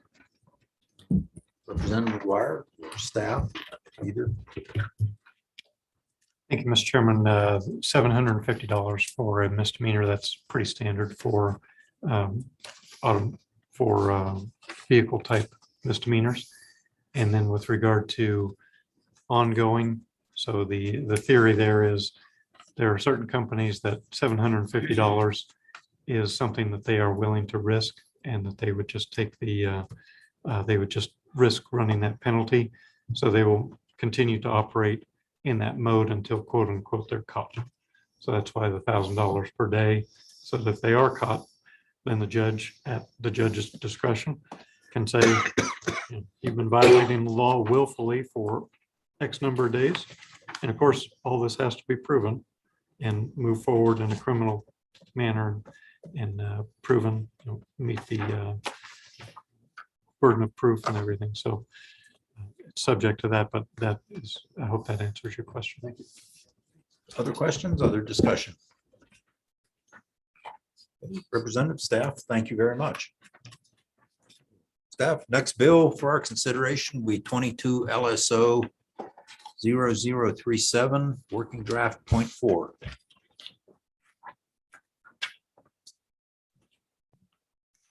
Mr. Chairman, this is the final bill that was in the packet that was sitting at your seats when you arrived there, and that was mailed to you last Friday or over the weekend. The catch title is Telecommunicator Cardiopulmonary Resuscitation. This bill draft requires that the training of a dispatcher includes telecommunicator cardiopulmonary resuscitation, which is training, which is described on page 3. And what that means is that the training would use current national recognized emergency cardiovascular care guidelines, and that the training incorporates recognition protocols for out of hospital cardiac arrest.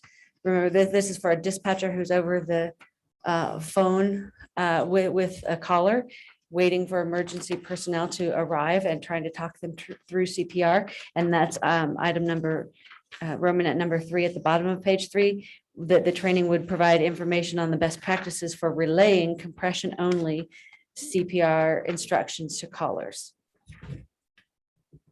And the other part of this bill, which is on page 4, is to say that it shall apply to all dispatchers who that they would need this training. Questions on the bill?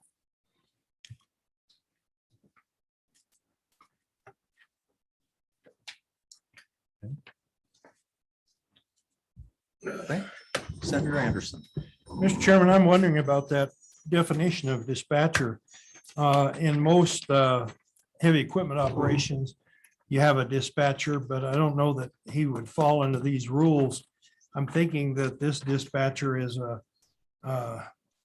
government kind of dispatcher or a police or something like that.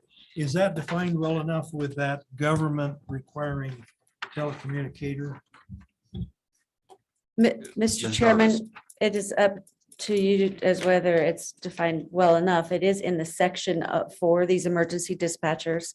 And it's in the section for where the post standards or peace officer standards training commission for the courses that they create for emergency dispatchers. They have this does not encompass in any intention or by design of where it is placed in the statutes, a dispatcher for some company or something. It's an emergency dispatcher. Other questions?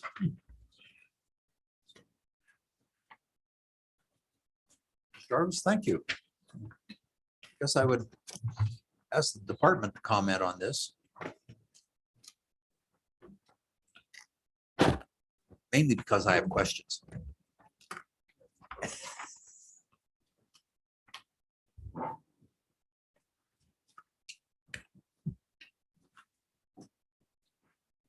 Mr. Chairman, Kevin Haller with the Highway Patrol. These chairs are better. Mr. Chairman, when I became aware of this bill, I think it was just earlier this week or late last week. I looked through it. I've had some conversations with some other chiefs and sheriffs who run dispatch centers, and I would share that we all believe that fundamentally this is a good bill. That being able to provide information to potentially save the life of another person certainly has merit. Having said that, there are some concerns. The concerns primarily being earlier, we talked about manpower issues. Currently, we're having a hard time just covering shifts, let alone taking into account additional training. The funding for the training, an unfunded mandate, so to speak, might be a concern as well. In addition, I would have to do a little bit more research, but I know in definition, peace officers are exempt from the Governmental Claims Act. And I don't believe that dispatchers fall under that. So it's possibly something that under all three of those concerns that we could overcome. But I do think a little bit more effort needs to be made to look into this. Questions for Colonel Howell? Colonel, I do have one I said, that's why I asked you to come up is, do we need an appropriation on this for the additional training? I mean, I don't know how long this training takes, but it adds into that post-training that the dispatchers get. And if it extends that training out into another day, you have additional costs. Mr. Chairman, I believe to some degree that concern was actually expressed by a sheriff's office, a sheriff that I spoke to briefly. And he had raised that. So I think if we looked at it holistically throughout, with this being a requirement for dispatch certification, then it certainly would impact all dispatch centers in the state. So, Mr. Chairman. Mr. Co-Chairman. Just to kind of reflect back on the genesis of this bill, this came to us from a national advocacy group. We considered it on our interim topic list, and the committee decided to include that. And so that's why it arrives today. I do think we'll have some testimony that might help on a couple of these fronts. I think that that testimony will clarify, but I don't think this is the kind of training that's going to take eons of time. This is just a piece of what we would give our dispatchers during their normal course of training. But we can certainly wait to hear from that testimony right now. Colonel Howell, we do go through dispatchers fairly quickly. But how many dispatchers do we have in the state? About how many of them get replaced every year? Mr. Chairman, I can only speak for the Highway Patrol. When it comes to other centers, that would be a deep dive. I can tell you right now, within our dispatch center, we are down 33%. So we have 2/3 of the amount that we actually need. And that number 2 will increase because 4 are going to retire early this next year. Mr. Chairman.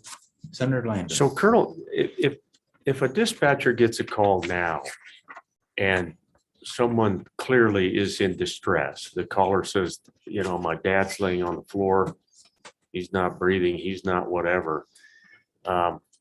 Do our dispatchers know this kind of training? Do we go front to back on being able to chest compress and indicate to me how to save him? So, Mr. Chairman, that's a great question. So in most circumstances, a 911 call would result from a medical emergency like that. 911 calls are not initially directed to the Highway Patrol Dispatch Center. If you're in Laramie County and you're on I-25 north of town, north of Cheyenne, and you hit 911, it's going to go to the Laramie County Combined Communications Center, which is a cooperative between the sheriff's office and the police department. At that point in time, those dispatchers would be handling the call. If it was a crash, then they would transfer the call over to Highway Patrol, and then we would assume primary responsibility. So in other words, we're not actually a 911 center. There are several in the state that are not referred to what they call a PSAP or a 911 center. So just as a follow-up, Mr. Chairman, sorry, but so at some point during one of those conversations, I would suspect that if I were the one whose family member is in distress or something, I would get some assistance or direction from somebody, would I not? Or would they basically say, just leave him alone until the ambulance gets there? Just, if I don't know cardiopulmonary resuscitation, which a lot of our citizens don't, I'm just wondering if we're giving them anything now. Yeah, so Mr. Chairman, if such a call did come into the Highway Patrol Dispatch Center, and you know, it was one of those things where this training would be beneficial, the dispatcher would ask that individual if they knew how to do the CPR. If the response was no, I'm not sure how to do it, then I do not believe our dispatchers at this point in time are directing them on what to do. In other words, just chest compressions at this time. They would be advised that we do have medical personnel en route. Thank you for that, Colonel. So, Mr. Chairman, I lean toward wondering why we wouldn't want them to be able to do that, but. Representative Burke. Thank you, Mr. Chairman. Colonel, is there something in place with our dispatching centers on measures for poison control with the dispatchers? So if someone called in and said that their infant swallowed a poisonous substance, do our dispatchers have a process on how to, you know, try to possibly neutralize that until emergency services can get there? Colonel? Mr. Chairman, that can get pretty complicated, Representative. As a result, we do have contacts at the Center for Disease Control or whatever entity that we would need to resource that out to obtain that information. Oftentimes that would be handled off to medical personnel to advise them of that and then connect them with that caller. Follow up. Yes, sir. Thank you, Chairman. I'm just wondering if I look at the unfunded, you know, directive that we're looking at that you'd mentioned. I wonder if we actually need to put this in statute or try to get the dispatch centers to do some kind of local rulemaking at the county level. I guess is that where the dispatching centers would be at? You're saying that the Highway Patrol is not a 911 center.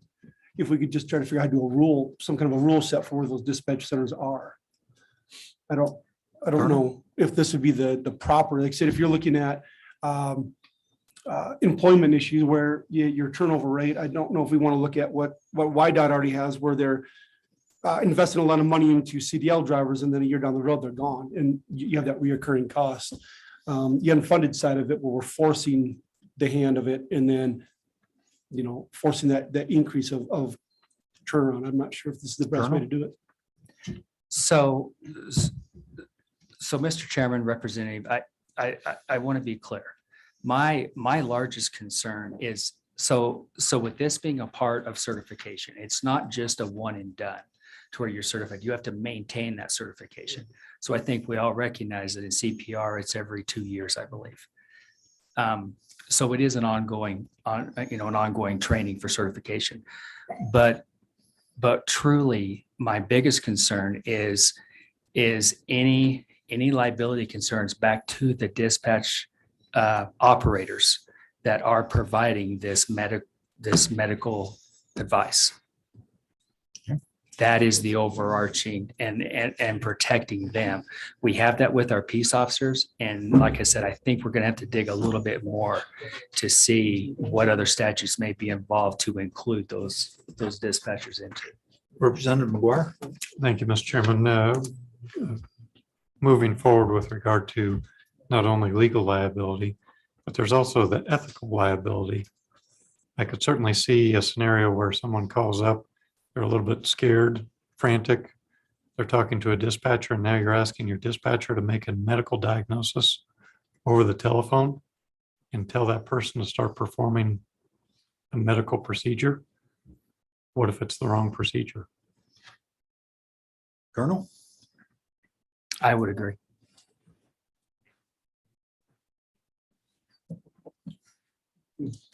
Okay, other questions? So, question, Representative Henderson. Thank you, Mr. Chairman. In the draft, there's, and I think this is current statute, if I'm reading it right. There's a process for waiving or modifying the training requirements for existing dispatchers. It's at the bottom of page 2. And then they're adding in, the language for this particular CPR compression training certification. Yeah. So I guess going back to the earlier comment that we don't know how long this is going to take. How often or how frequent is this modification waiver used? Colonel? Mr. Chairman, I'm not prepared to or qualified to answer that. If I'm tracking, it gets into the commission. And so there is a commission upon which the executive director of the Peace Officer Standards and Training, which is a part of that certification that we're talking about.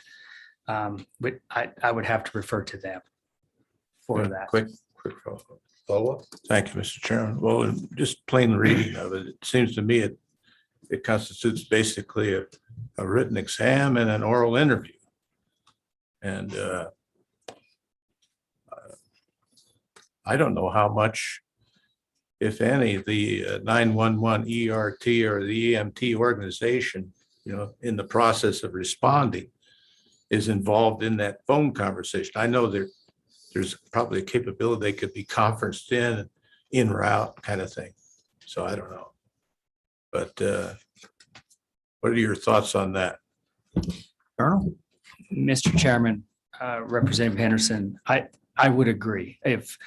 If the information is being given to dispatch, they have many resources that at a finger, tip that they can access for guidance of that particular area that is needed.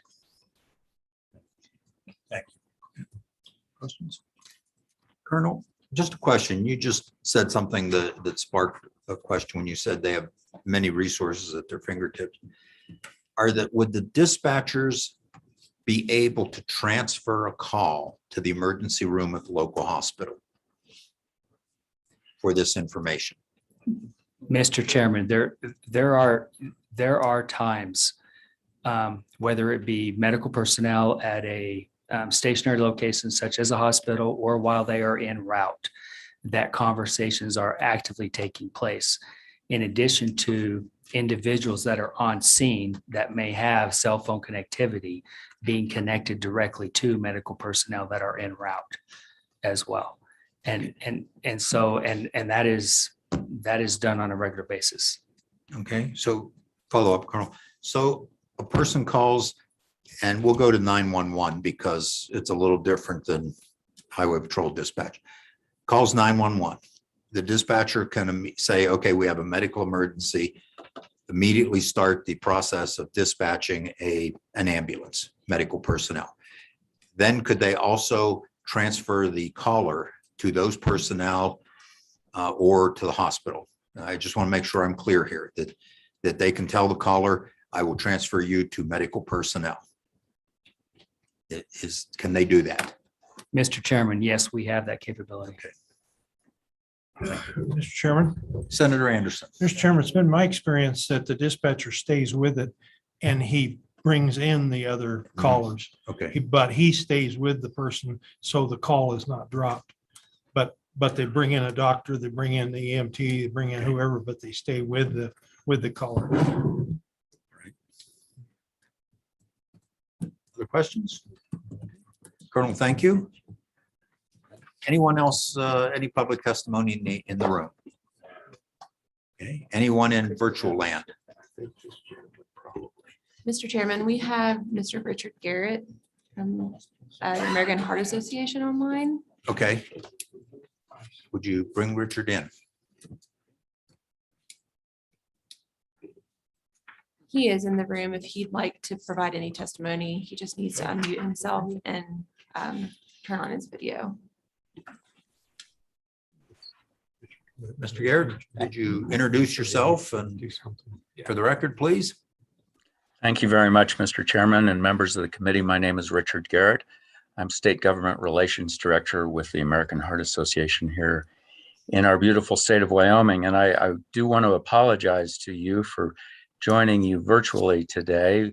Would have been there and loved to have been there in attendance, but my wife is going to have surgery tomorrow morning in Fort Collins. And after this agenda item, we're going to travel down there so that she can be comfortable and well prepared for the simple procedure that she's going to undergo tomorrow. This has been a great conversation. I really appreciate all the points of view that have been expressed, and I'm going to try to take advantage of my time to briefly share some of our perspective. First, we certainly echo the state police in their understanding and belief that telecommunicators CPR can save lives in Wyoming. There's no question about that.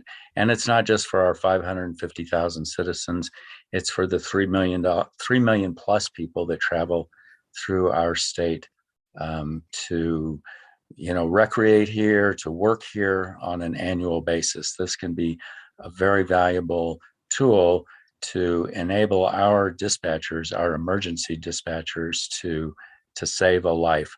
And I would add here too, our emergency dispatchers are unsung heroes and underappreciated in the daily lives that they save in so many different ways, and not just those that are calling, but the people that they help dispatch to. They're a very integral part of a system that is well designed to produce the best outcomes. It's our understanding that emergency services and dispatch services in the state of Wyoming are the authority of the county commissions. And it's for that reason that we worked closely with the Wyoming County Commissioners Association on this draft bill. And for that, we owe a debt of gratitude to Jeremiah Riemann. I'm also grateful to Heather Jarvis for her help in making sure that we got this before the committee today in its draft form. The certification process in Wyoming is one where a person who aspires to be a dispatcher actually pays a tuition to the state in order to achieve accreditation as an emergency dispatcher. So that initial cost of accreditation is one that's borne by the applicant. I am frankly not certain what that cost would be, but I think it's going to be fairly nominal. We understand generally in most jurisdictions, it's less than 20 hours of training that's largely complemented already by existing training. This is based, by the way, on experience in Texas, which just adopted very similar legislation and a bill that was signed into law by the governor just about a month and a half ago. subsequent certifications are in fact paid for by county commissions. And it is not our intent to impose an unfunded mandate on those commissions, but we are fairly confident that we can find ways to make sure that the accreditation stays in place and does not become burdensome to county commissions. Questions about not just one and done are entirely appropriate. It is an ongoing accreditation process. Science advances, research advances, communications advance, and it's important that we understand how to employ the best tools at any given point in time to save lives. In terms of liability, we would be very amenable to any language that would ensure that dispatchers are not held liable for best practices and trying to save a person's life. That is not our intent at all, to hold that person individually liable, to hold the counties liable or the state liable for a diagnosis that is made in good faith over the telephone. I do know too, to echo Senator Anderson, that emergency dispatchers do stay on the line. Appropriate emergency personnel are not always available. That's another reason this TCPR can be very useful. Speaking from my own personal experience, TCPR helped me save my brother's life in 2008 when he suffered a heart attack that was very easy for a dispatcher to diagnose and coach me through the administration of CPR until EMS personnel arrived. And I'm glad to say my brother is still around and alive and kicking, and in no small part due to the emergency response services provided by emergency dispatch personnel. We'd be happy to work on waiver provisions too, to make sure that certification remains robust, but as simple as possible. This to Representative Henderson's point, which I very much appreciate too. If I'm missing anything, I'm happy to stand for questions. I think that our dispatchers are among the best in the nation, and I think that this will ensure that they stay right up there with all of the rest of their colleagues across our country, saving lives and making a difference. So with that, I'm happy to stand for questions. Any questions for Mr. Garrett? Okay, thank you, Mr. Garrett, very much. Thank you, Mr. Chairman and members of the committee, and I wish you safe travels. Thank you. And you the same. Thank you. Amanda, anyone else? Mr. Chairman, we also have Mr. Byron Odekoven. Okay, if you would bring him in.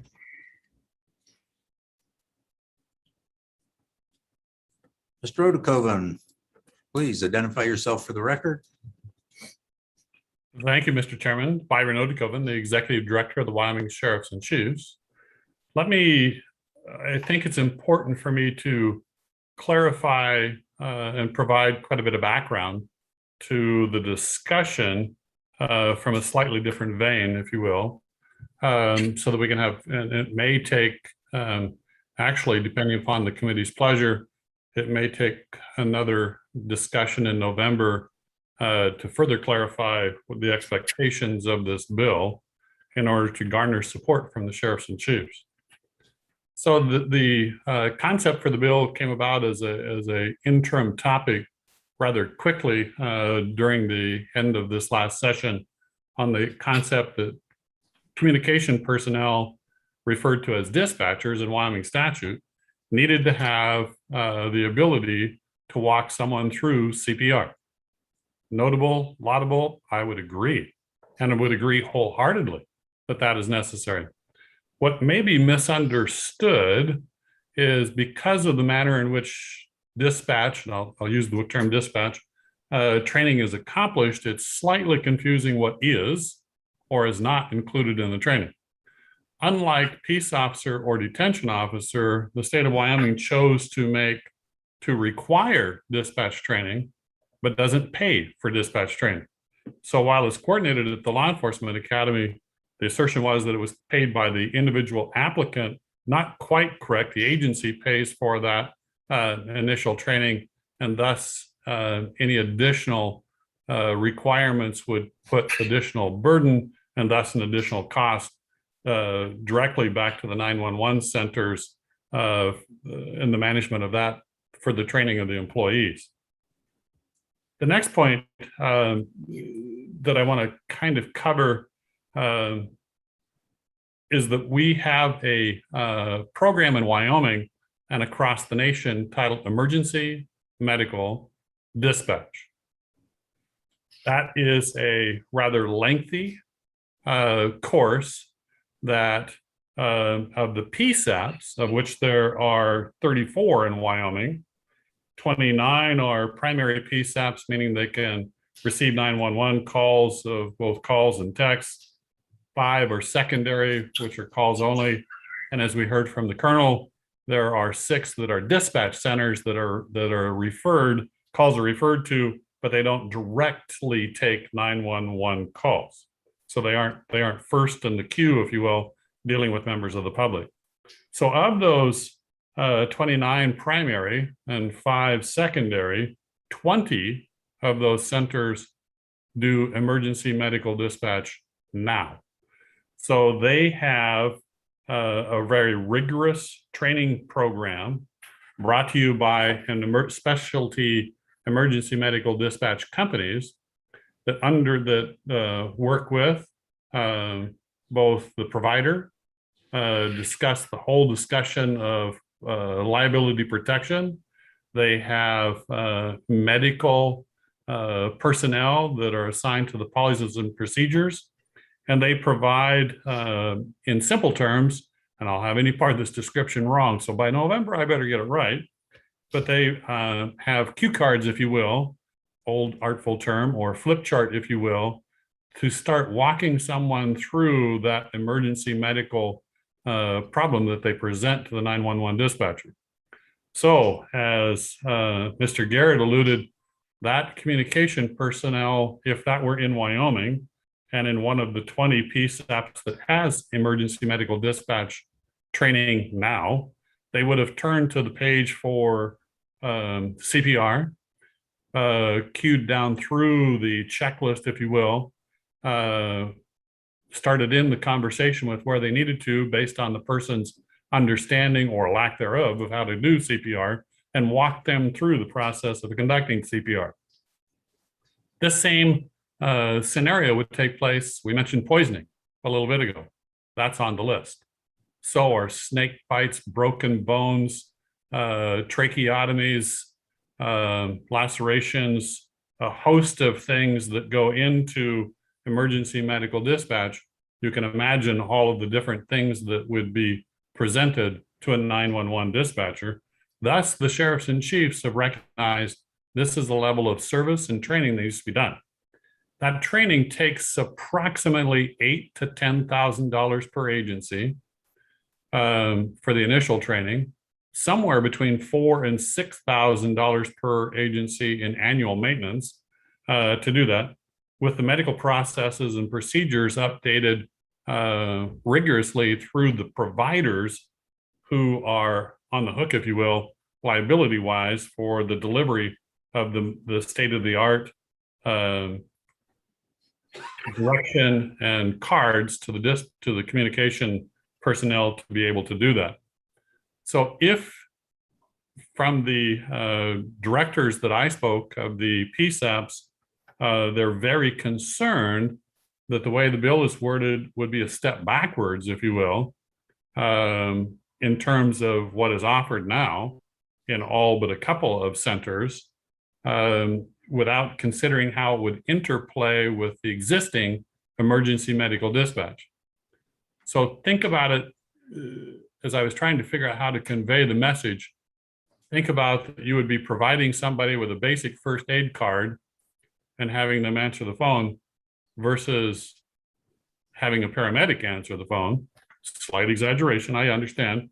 But I mean, to reiterate that significant difference of training between simple CPR, which city, county government now requires as part of their local insurance requirements, all of the employees receive CPR training, versus the emergency medical dispatch training that's provided now.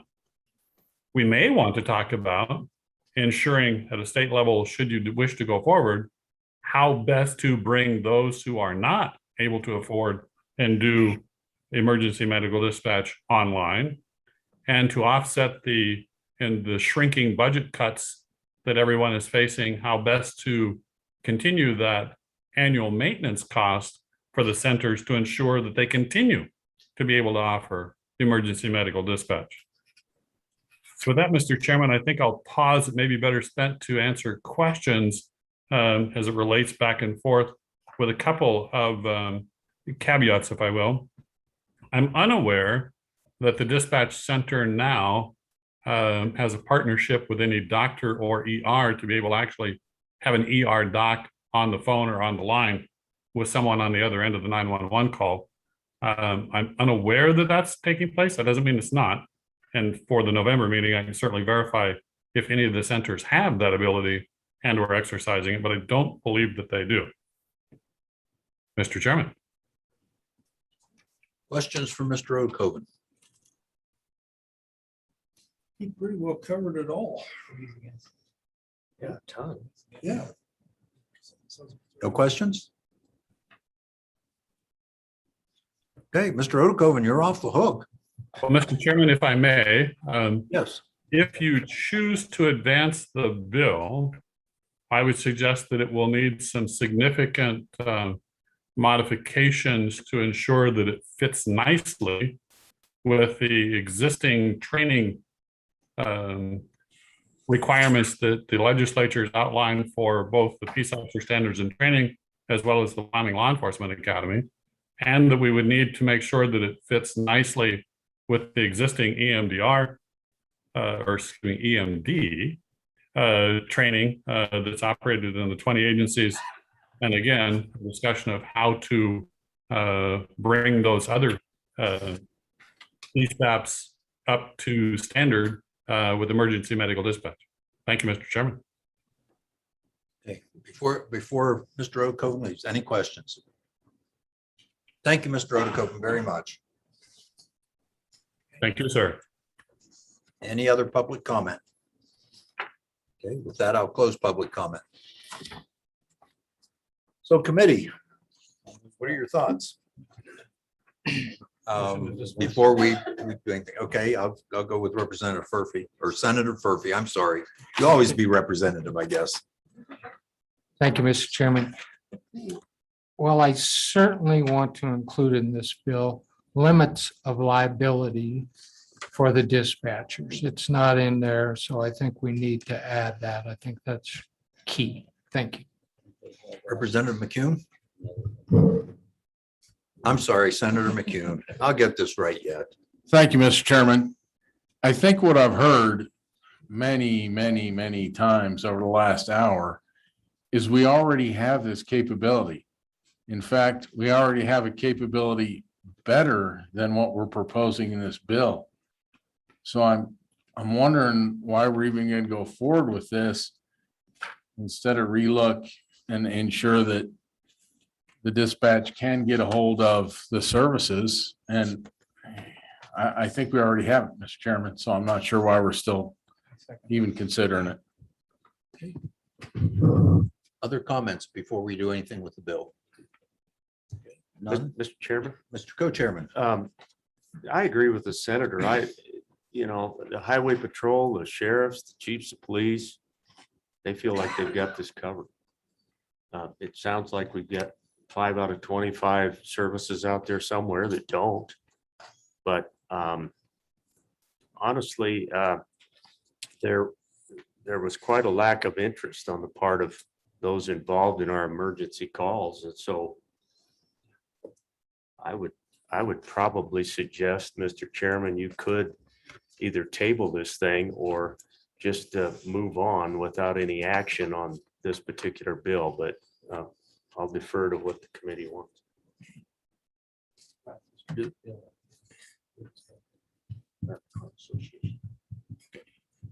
The question up here, just so everyone here, who brought this forward, and it was the American Heart Association came to us. So Is there anyone who has a real interest in this bill and would like to work it between now and November?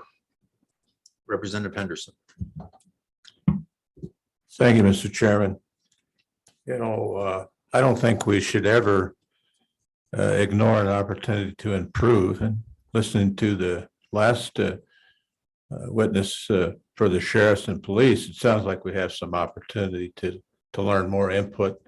And I don't see a problem with tabling this until November. And I'd be more than happy to get with the people involved here and see if I can't bring some of this together. Okay, so if we table it until November, is the plan to bring it forward as a bill, or is the plan to not? If we aren't going to do anything with it, I concur with the senators that we just end it right now. Mr. Chairman. Representative Brown. Thank you, Mr. Chairman. I'd echo your sentiments, and I have a couple of things here. First and foremost, I would say, beyond the testimony that we've heard, does this really need to be a state law? That's the first thing. Second thing is I've had the discussion with you as the chairman multiple times, and the amount of time that we have going into a budget session. Is this really a bill that we need to be discussing during a budget session coming as a committee sponsored bill? We've already passed 5, maybe 6 committee sponsored bills out of this committee with consideration, I think, of 2 more drafts today alone. And we're going into a budget session, which is frankly going to be taken up by a lot more important things. So, Mr. Chairman, with that, I would move that we table this bill indefinitely as a committee sponsored bill.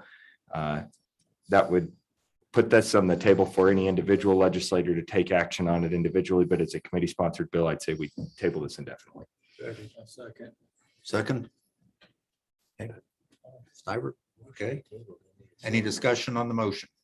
Mr. Chairman, I'm not sure we need a second, and I think a motion to table is to be Tabled. It is tabled. It is tabled. Representative Henderson. I would just mention that I made the similar motion earlier. The question was raised after my motion about whether we want to bring it as a bill. If it's on the table, it's on the table. It's got to be the committee take it off the table, right? Seconded.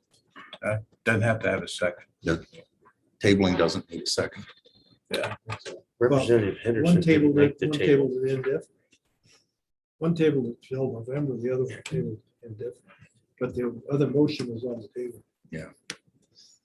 Okay, so it was Representative Well, he said- Henderson's motion to table until November. Yeah. We could do this in November as well. It looks like we don't have I guess my question would be, are we just kicking this one down the road? Mr. Chairman, just a couple of additional Please. thoughts. Appreciate both the representatives, good motions made on both fronts. I don't really have any problem if Representative Henderson and others want to make this bill a little bit better and try to bring it. Lord knows, some of you know that I'm pretty passionate about this issue. I brought a bill to try to ask our school districts to make sure that this kind of training was in our schools. And we failed by 1 vote in the Senate. So saving lives, especially in a state, in a frontier state like we represent, just absolutely makes sense to me. I've watched people die out at the lake to the north of here because people didn't know what to do. And so this is important. The testimony we got today is that our emergency folks have it covered. If we can make this bill better and plug a little bit of a hole out there, then maybe it's worth at least taking a little bit of time in November. And so I'm happy to consider that first motion. Whatever you want to do, Mr. Chairman, thanks. Okay, so with that, it's tabled until November. If someone in the committee wants to work on it, fine. If not, it'll end in November. I'll bring an update. I'll have it available. I'll let you know if I find out. So we will not take up 22 LSO 0040.5 commercial vehicle driver disqualification. I think that the department had enough issues that they sent us prior to the meeting to question again, the need for that bill and what we might want to do with it.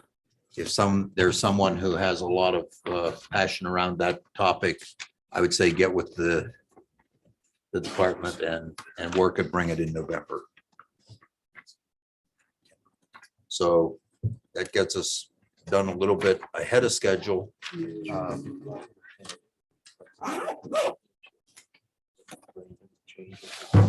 Yes. Okay, all right. Yes, okay. Go ahead. So I think that on the commercial vehicle driving disqualification, if the department would work with Ms. Jarvis on that, if you feel it's worthwhile. Right now in November, and we'll bring that one back in November. Last piece of business. Thank you. Is these are the items, this is a letter to the Appropriations Committee. In the May meeting, we had talked about a bill indicating the use of federal funds, whether they be ARPA funds, leftover COVID funds, for some of the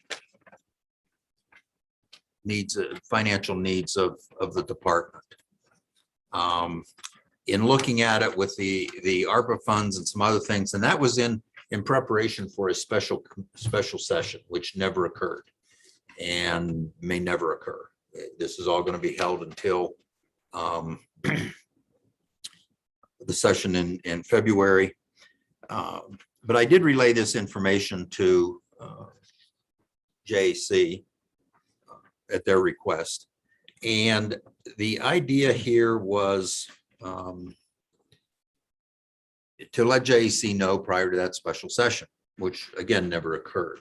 So the question is do we wish to send this information as a letter delineating what those requests were and why to JAC in preparation for their budget work in the coming session? Yes.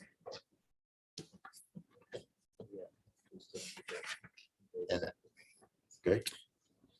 Mr. Co-Chairman, I've heard mumbling, so please, Representative Brown. Mr. Chairman, yes. Okay. Senator Pappas. Yes, I agree. Okay. Any other, Representative Stiver? Yes, I agree. Okay, so Mr. Chairman, I think you and I decided to make sure that the committee got a good look at this, just in the interest of transparency and whatever, that on your behalf, we would send this memo forward to our colleagues on the Joint Appropriations Committee to encourage their support for some of these issues that we've identified on this committee. We talked earlier today and yesterday regarding WildLink. It's my personal opinion that there's much more room for our support of that line item. And I'm looking back at the director right now, but 5.5 million, does that get us far enough down the road on WildLink? Director, we talked about the need for a couple of additional towers. I'm not sure what this line item covers, and would we want to modify, committee, is the question there. So.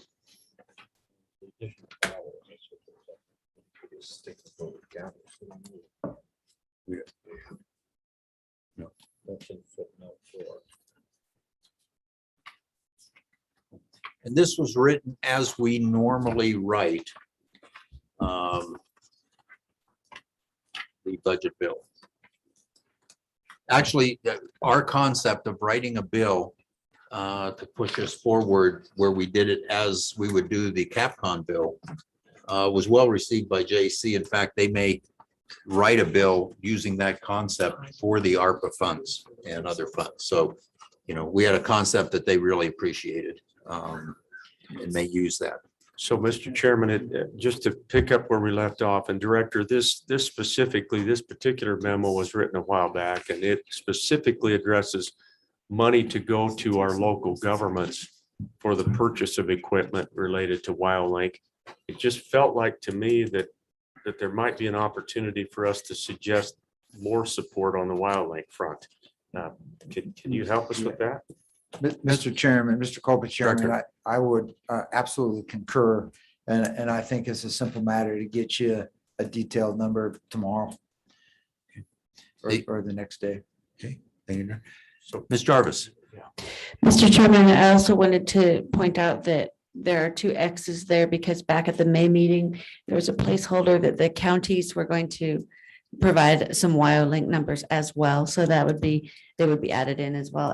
And also the amount of uncollected fuel taxes during the pandemic is incorrect based on an email that you had sent me compared with this bill. So just the numbers are slightly different.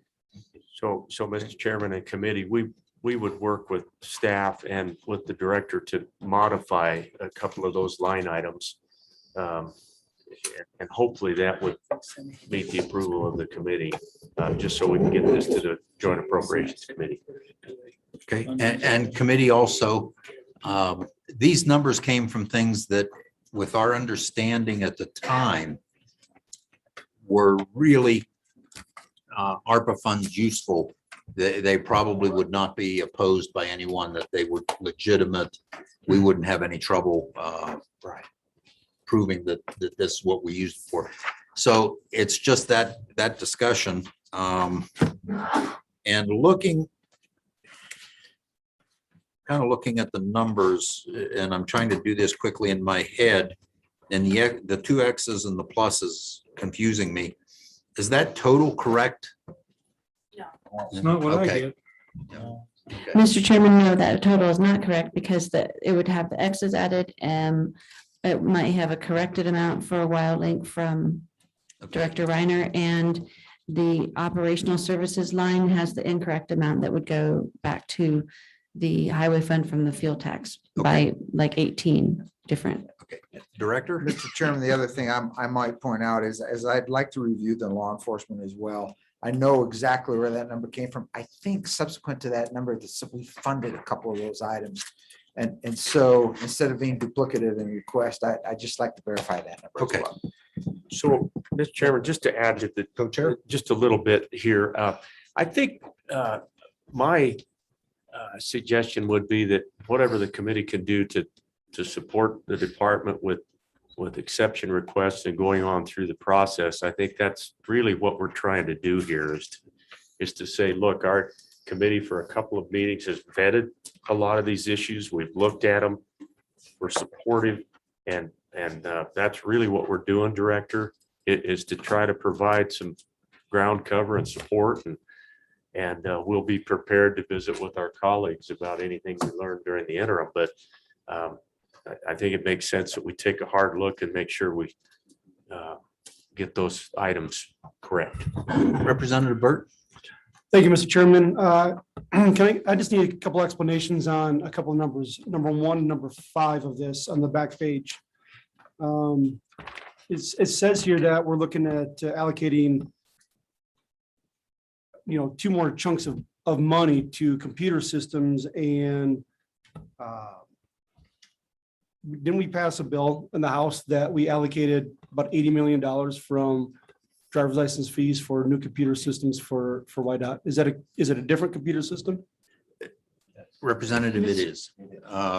The bill 254 did not allocate a specific amount of money. Pretty much told the department fix the computer system, gave them some money. There was a little bit of a fee increase, let them increase the fees on third-party users and said, fix it. But there was no specification of an exact amount of money in that one. The computer money here, my recollection is, and the director can correct me if I'm wrong, this is other computer equipment. This is laptops, desktops, those things that are due for replacement, repair, all of that. And all the agencies have that need almost every session. So am I correct, Director? Mr. Chairman, to the best of my knowledge, these numbers are most of them are a direct lift from the dime management study of the funding shortfalls in YDOT. And so without having that document in front of me today, I believe the 6.6 is exactly what you said was shortages in computer systems for the department. And really all of these are, and the admin services, number 2 was the RIS shortage. So, and then Representative, your question on 5, again, my recollection is the transfer into the highway fund was to repay monies that were used for this that were legitimate costs under ARPA that we could put back in the highway fund. Am I Mr. correct, Chairman, Director? no, you're correct on that. Now, subsequent to the 4.4, actually had the staff go back and do a significant amount of research. And we identified that we had actually, it became a fairly complex formula of going back to the years prior to COVID year and looking at the moving average and multiplying by a factor of inflation. And the number actually became more than 4.4. And let me ask Mr. Byrne if he remembers what it was, but I recall was it increased significantly to like, I want to say 17 or 22.5. Okay, thank you. So there's actually, and that one then would be the specific calculation that we received for guidance and was, sorry, the guidance was received after, that 4.4 was calculated. So. Mr. Chairman, all of these numbers, except for the corrected number with that 22.5, which was also the number, but all these numbers are, this committee instructed at the May meeting based off of that DI management report. So this committee gave that, and it was a bill draft directive. It just did not become a bill draft because there wasn't a special session. So none of these numbers were just pulled out of nowhere. They were from this committee. Correct. Thank you for that. Thank you. And Senator Anderson. Mr. Chairman, we talked earlier about informing the congressional delegation of our needs. Would this be a good one to give them a carbon copy of so they know exactly what we're looking for? Mr. Co-Chairman, I see nothing wrong with doing that, but a little redundant, I think. Ms. Jarvis? Mr. Chairman, my understanding that this is just ARPA funds. Yes, so the money's already been put out there. So this is just our thoughts to JAC on where they should be spending the ARPA money. Although some of it's already been spent. And Mr. Chairman, Mr. committee, Co-Chair. the governor is well aware of the work of our transportation committee. And I spoke with him again last week, and I think there's a lot of sentiment to utilize these dollars for what they were intended. And much of what we've talked about this interim on this committee is exactly where they were intended. Emergency communication and all of those lost funding opportunities that we just talked about. So at any rate, we will proceed with the memo. Mr. Chairman, you and I can be in communication, and on your behalf, committee will move forward. Okay. And Director, I would ask you to work with staff on correcting any numbers that need corrected. And then Ms. Jarvis will get us the letter to sign. Absolutely, Mr. Chairman, happy to do that. Mr. Chairman, Senator Anderson. Mr. Chairman, I would move we adjourn. One. Hold on for that, please. The last thing we need to do is have staff go over what we've done. Yeah, And directives. What have we done to ourselves? Mr. What do we do Chairman. to ourselves. Mr. Chairman, we have 4 new bill requests. One is the Orkin Trail State Vets Cemetery grazing restriction. One is the county road fund, the WCCA, the Wyoming County Commissioners Association amendments. One is the carve out from the highway fund and ARPA funds for the highway fund. So carve out of the property tax and ARPA funds for the highway fund. And one is the 1% sales tax, severance tax. The committee elected to sponsor 5 bills. The Military Assistance Trust Fund authorized uses, which will be a House bill. That's number 22 LSO 34. 22 LSO 35 is the temporary delegation of parental authority, which will be a Senate file. 22 LSO 38 is the oversized overweight vehicles fees and permits, which will be a Senate file. 22 LSO 31 is the off-road vehicle annual registration, which will be a House bill. 22 LSO 41 is the off-road trail system, which will be a House bill or operation next to interstates and things. Then the committee also decided to review several bills in November to update, revise, and what have you for several bills in November. And that is the fuel tax bill, the vehicles equipped with automated driving systems bill, the electric vehicle bill, the commercial driving disqualification bill, and the telecommunicator CPR bill. Additionally, the November meeting has been scheduled for the Wyoming Oil and Gas Commission room in Casper for November 2nd and 3rd. LSO would very much appreciate if everyone will give your voucher requests to the chairman to sign. And also, if anyone would let LSO know if you prefer to have electronic only materials and not hard copies, that we could add you to a list if that is someone, if you're one of those folks. Okay, thank you. Last order of business, and it's part of our interim topics. There was a topic of discussion of the roads versus contamination of waters.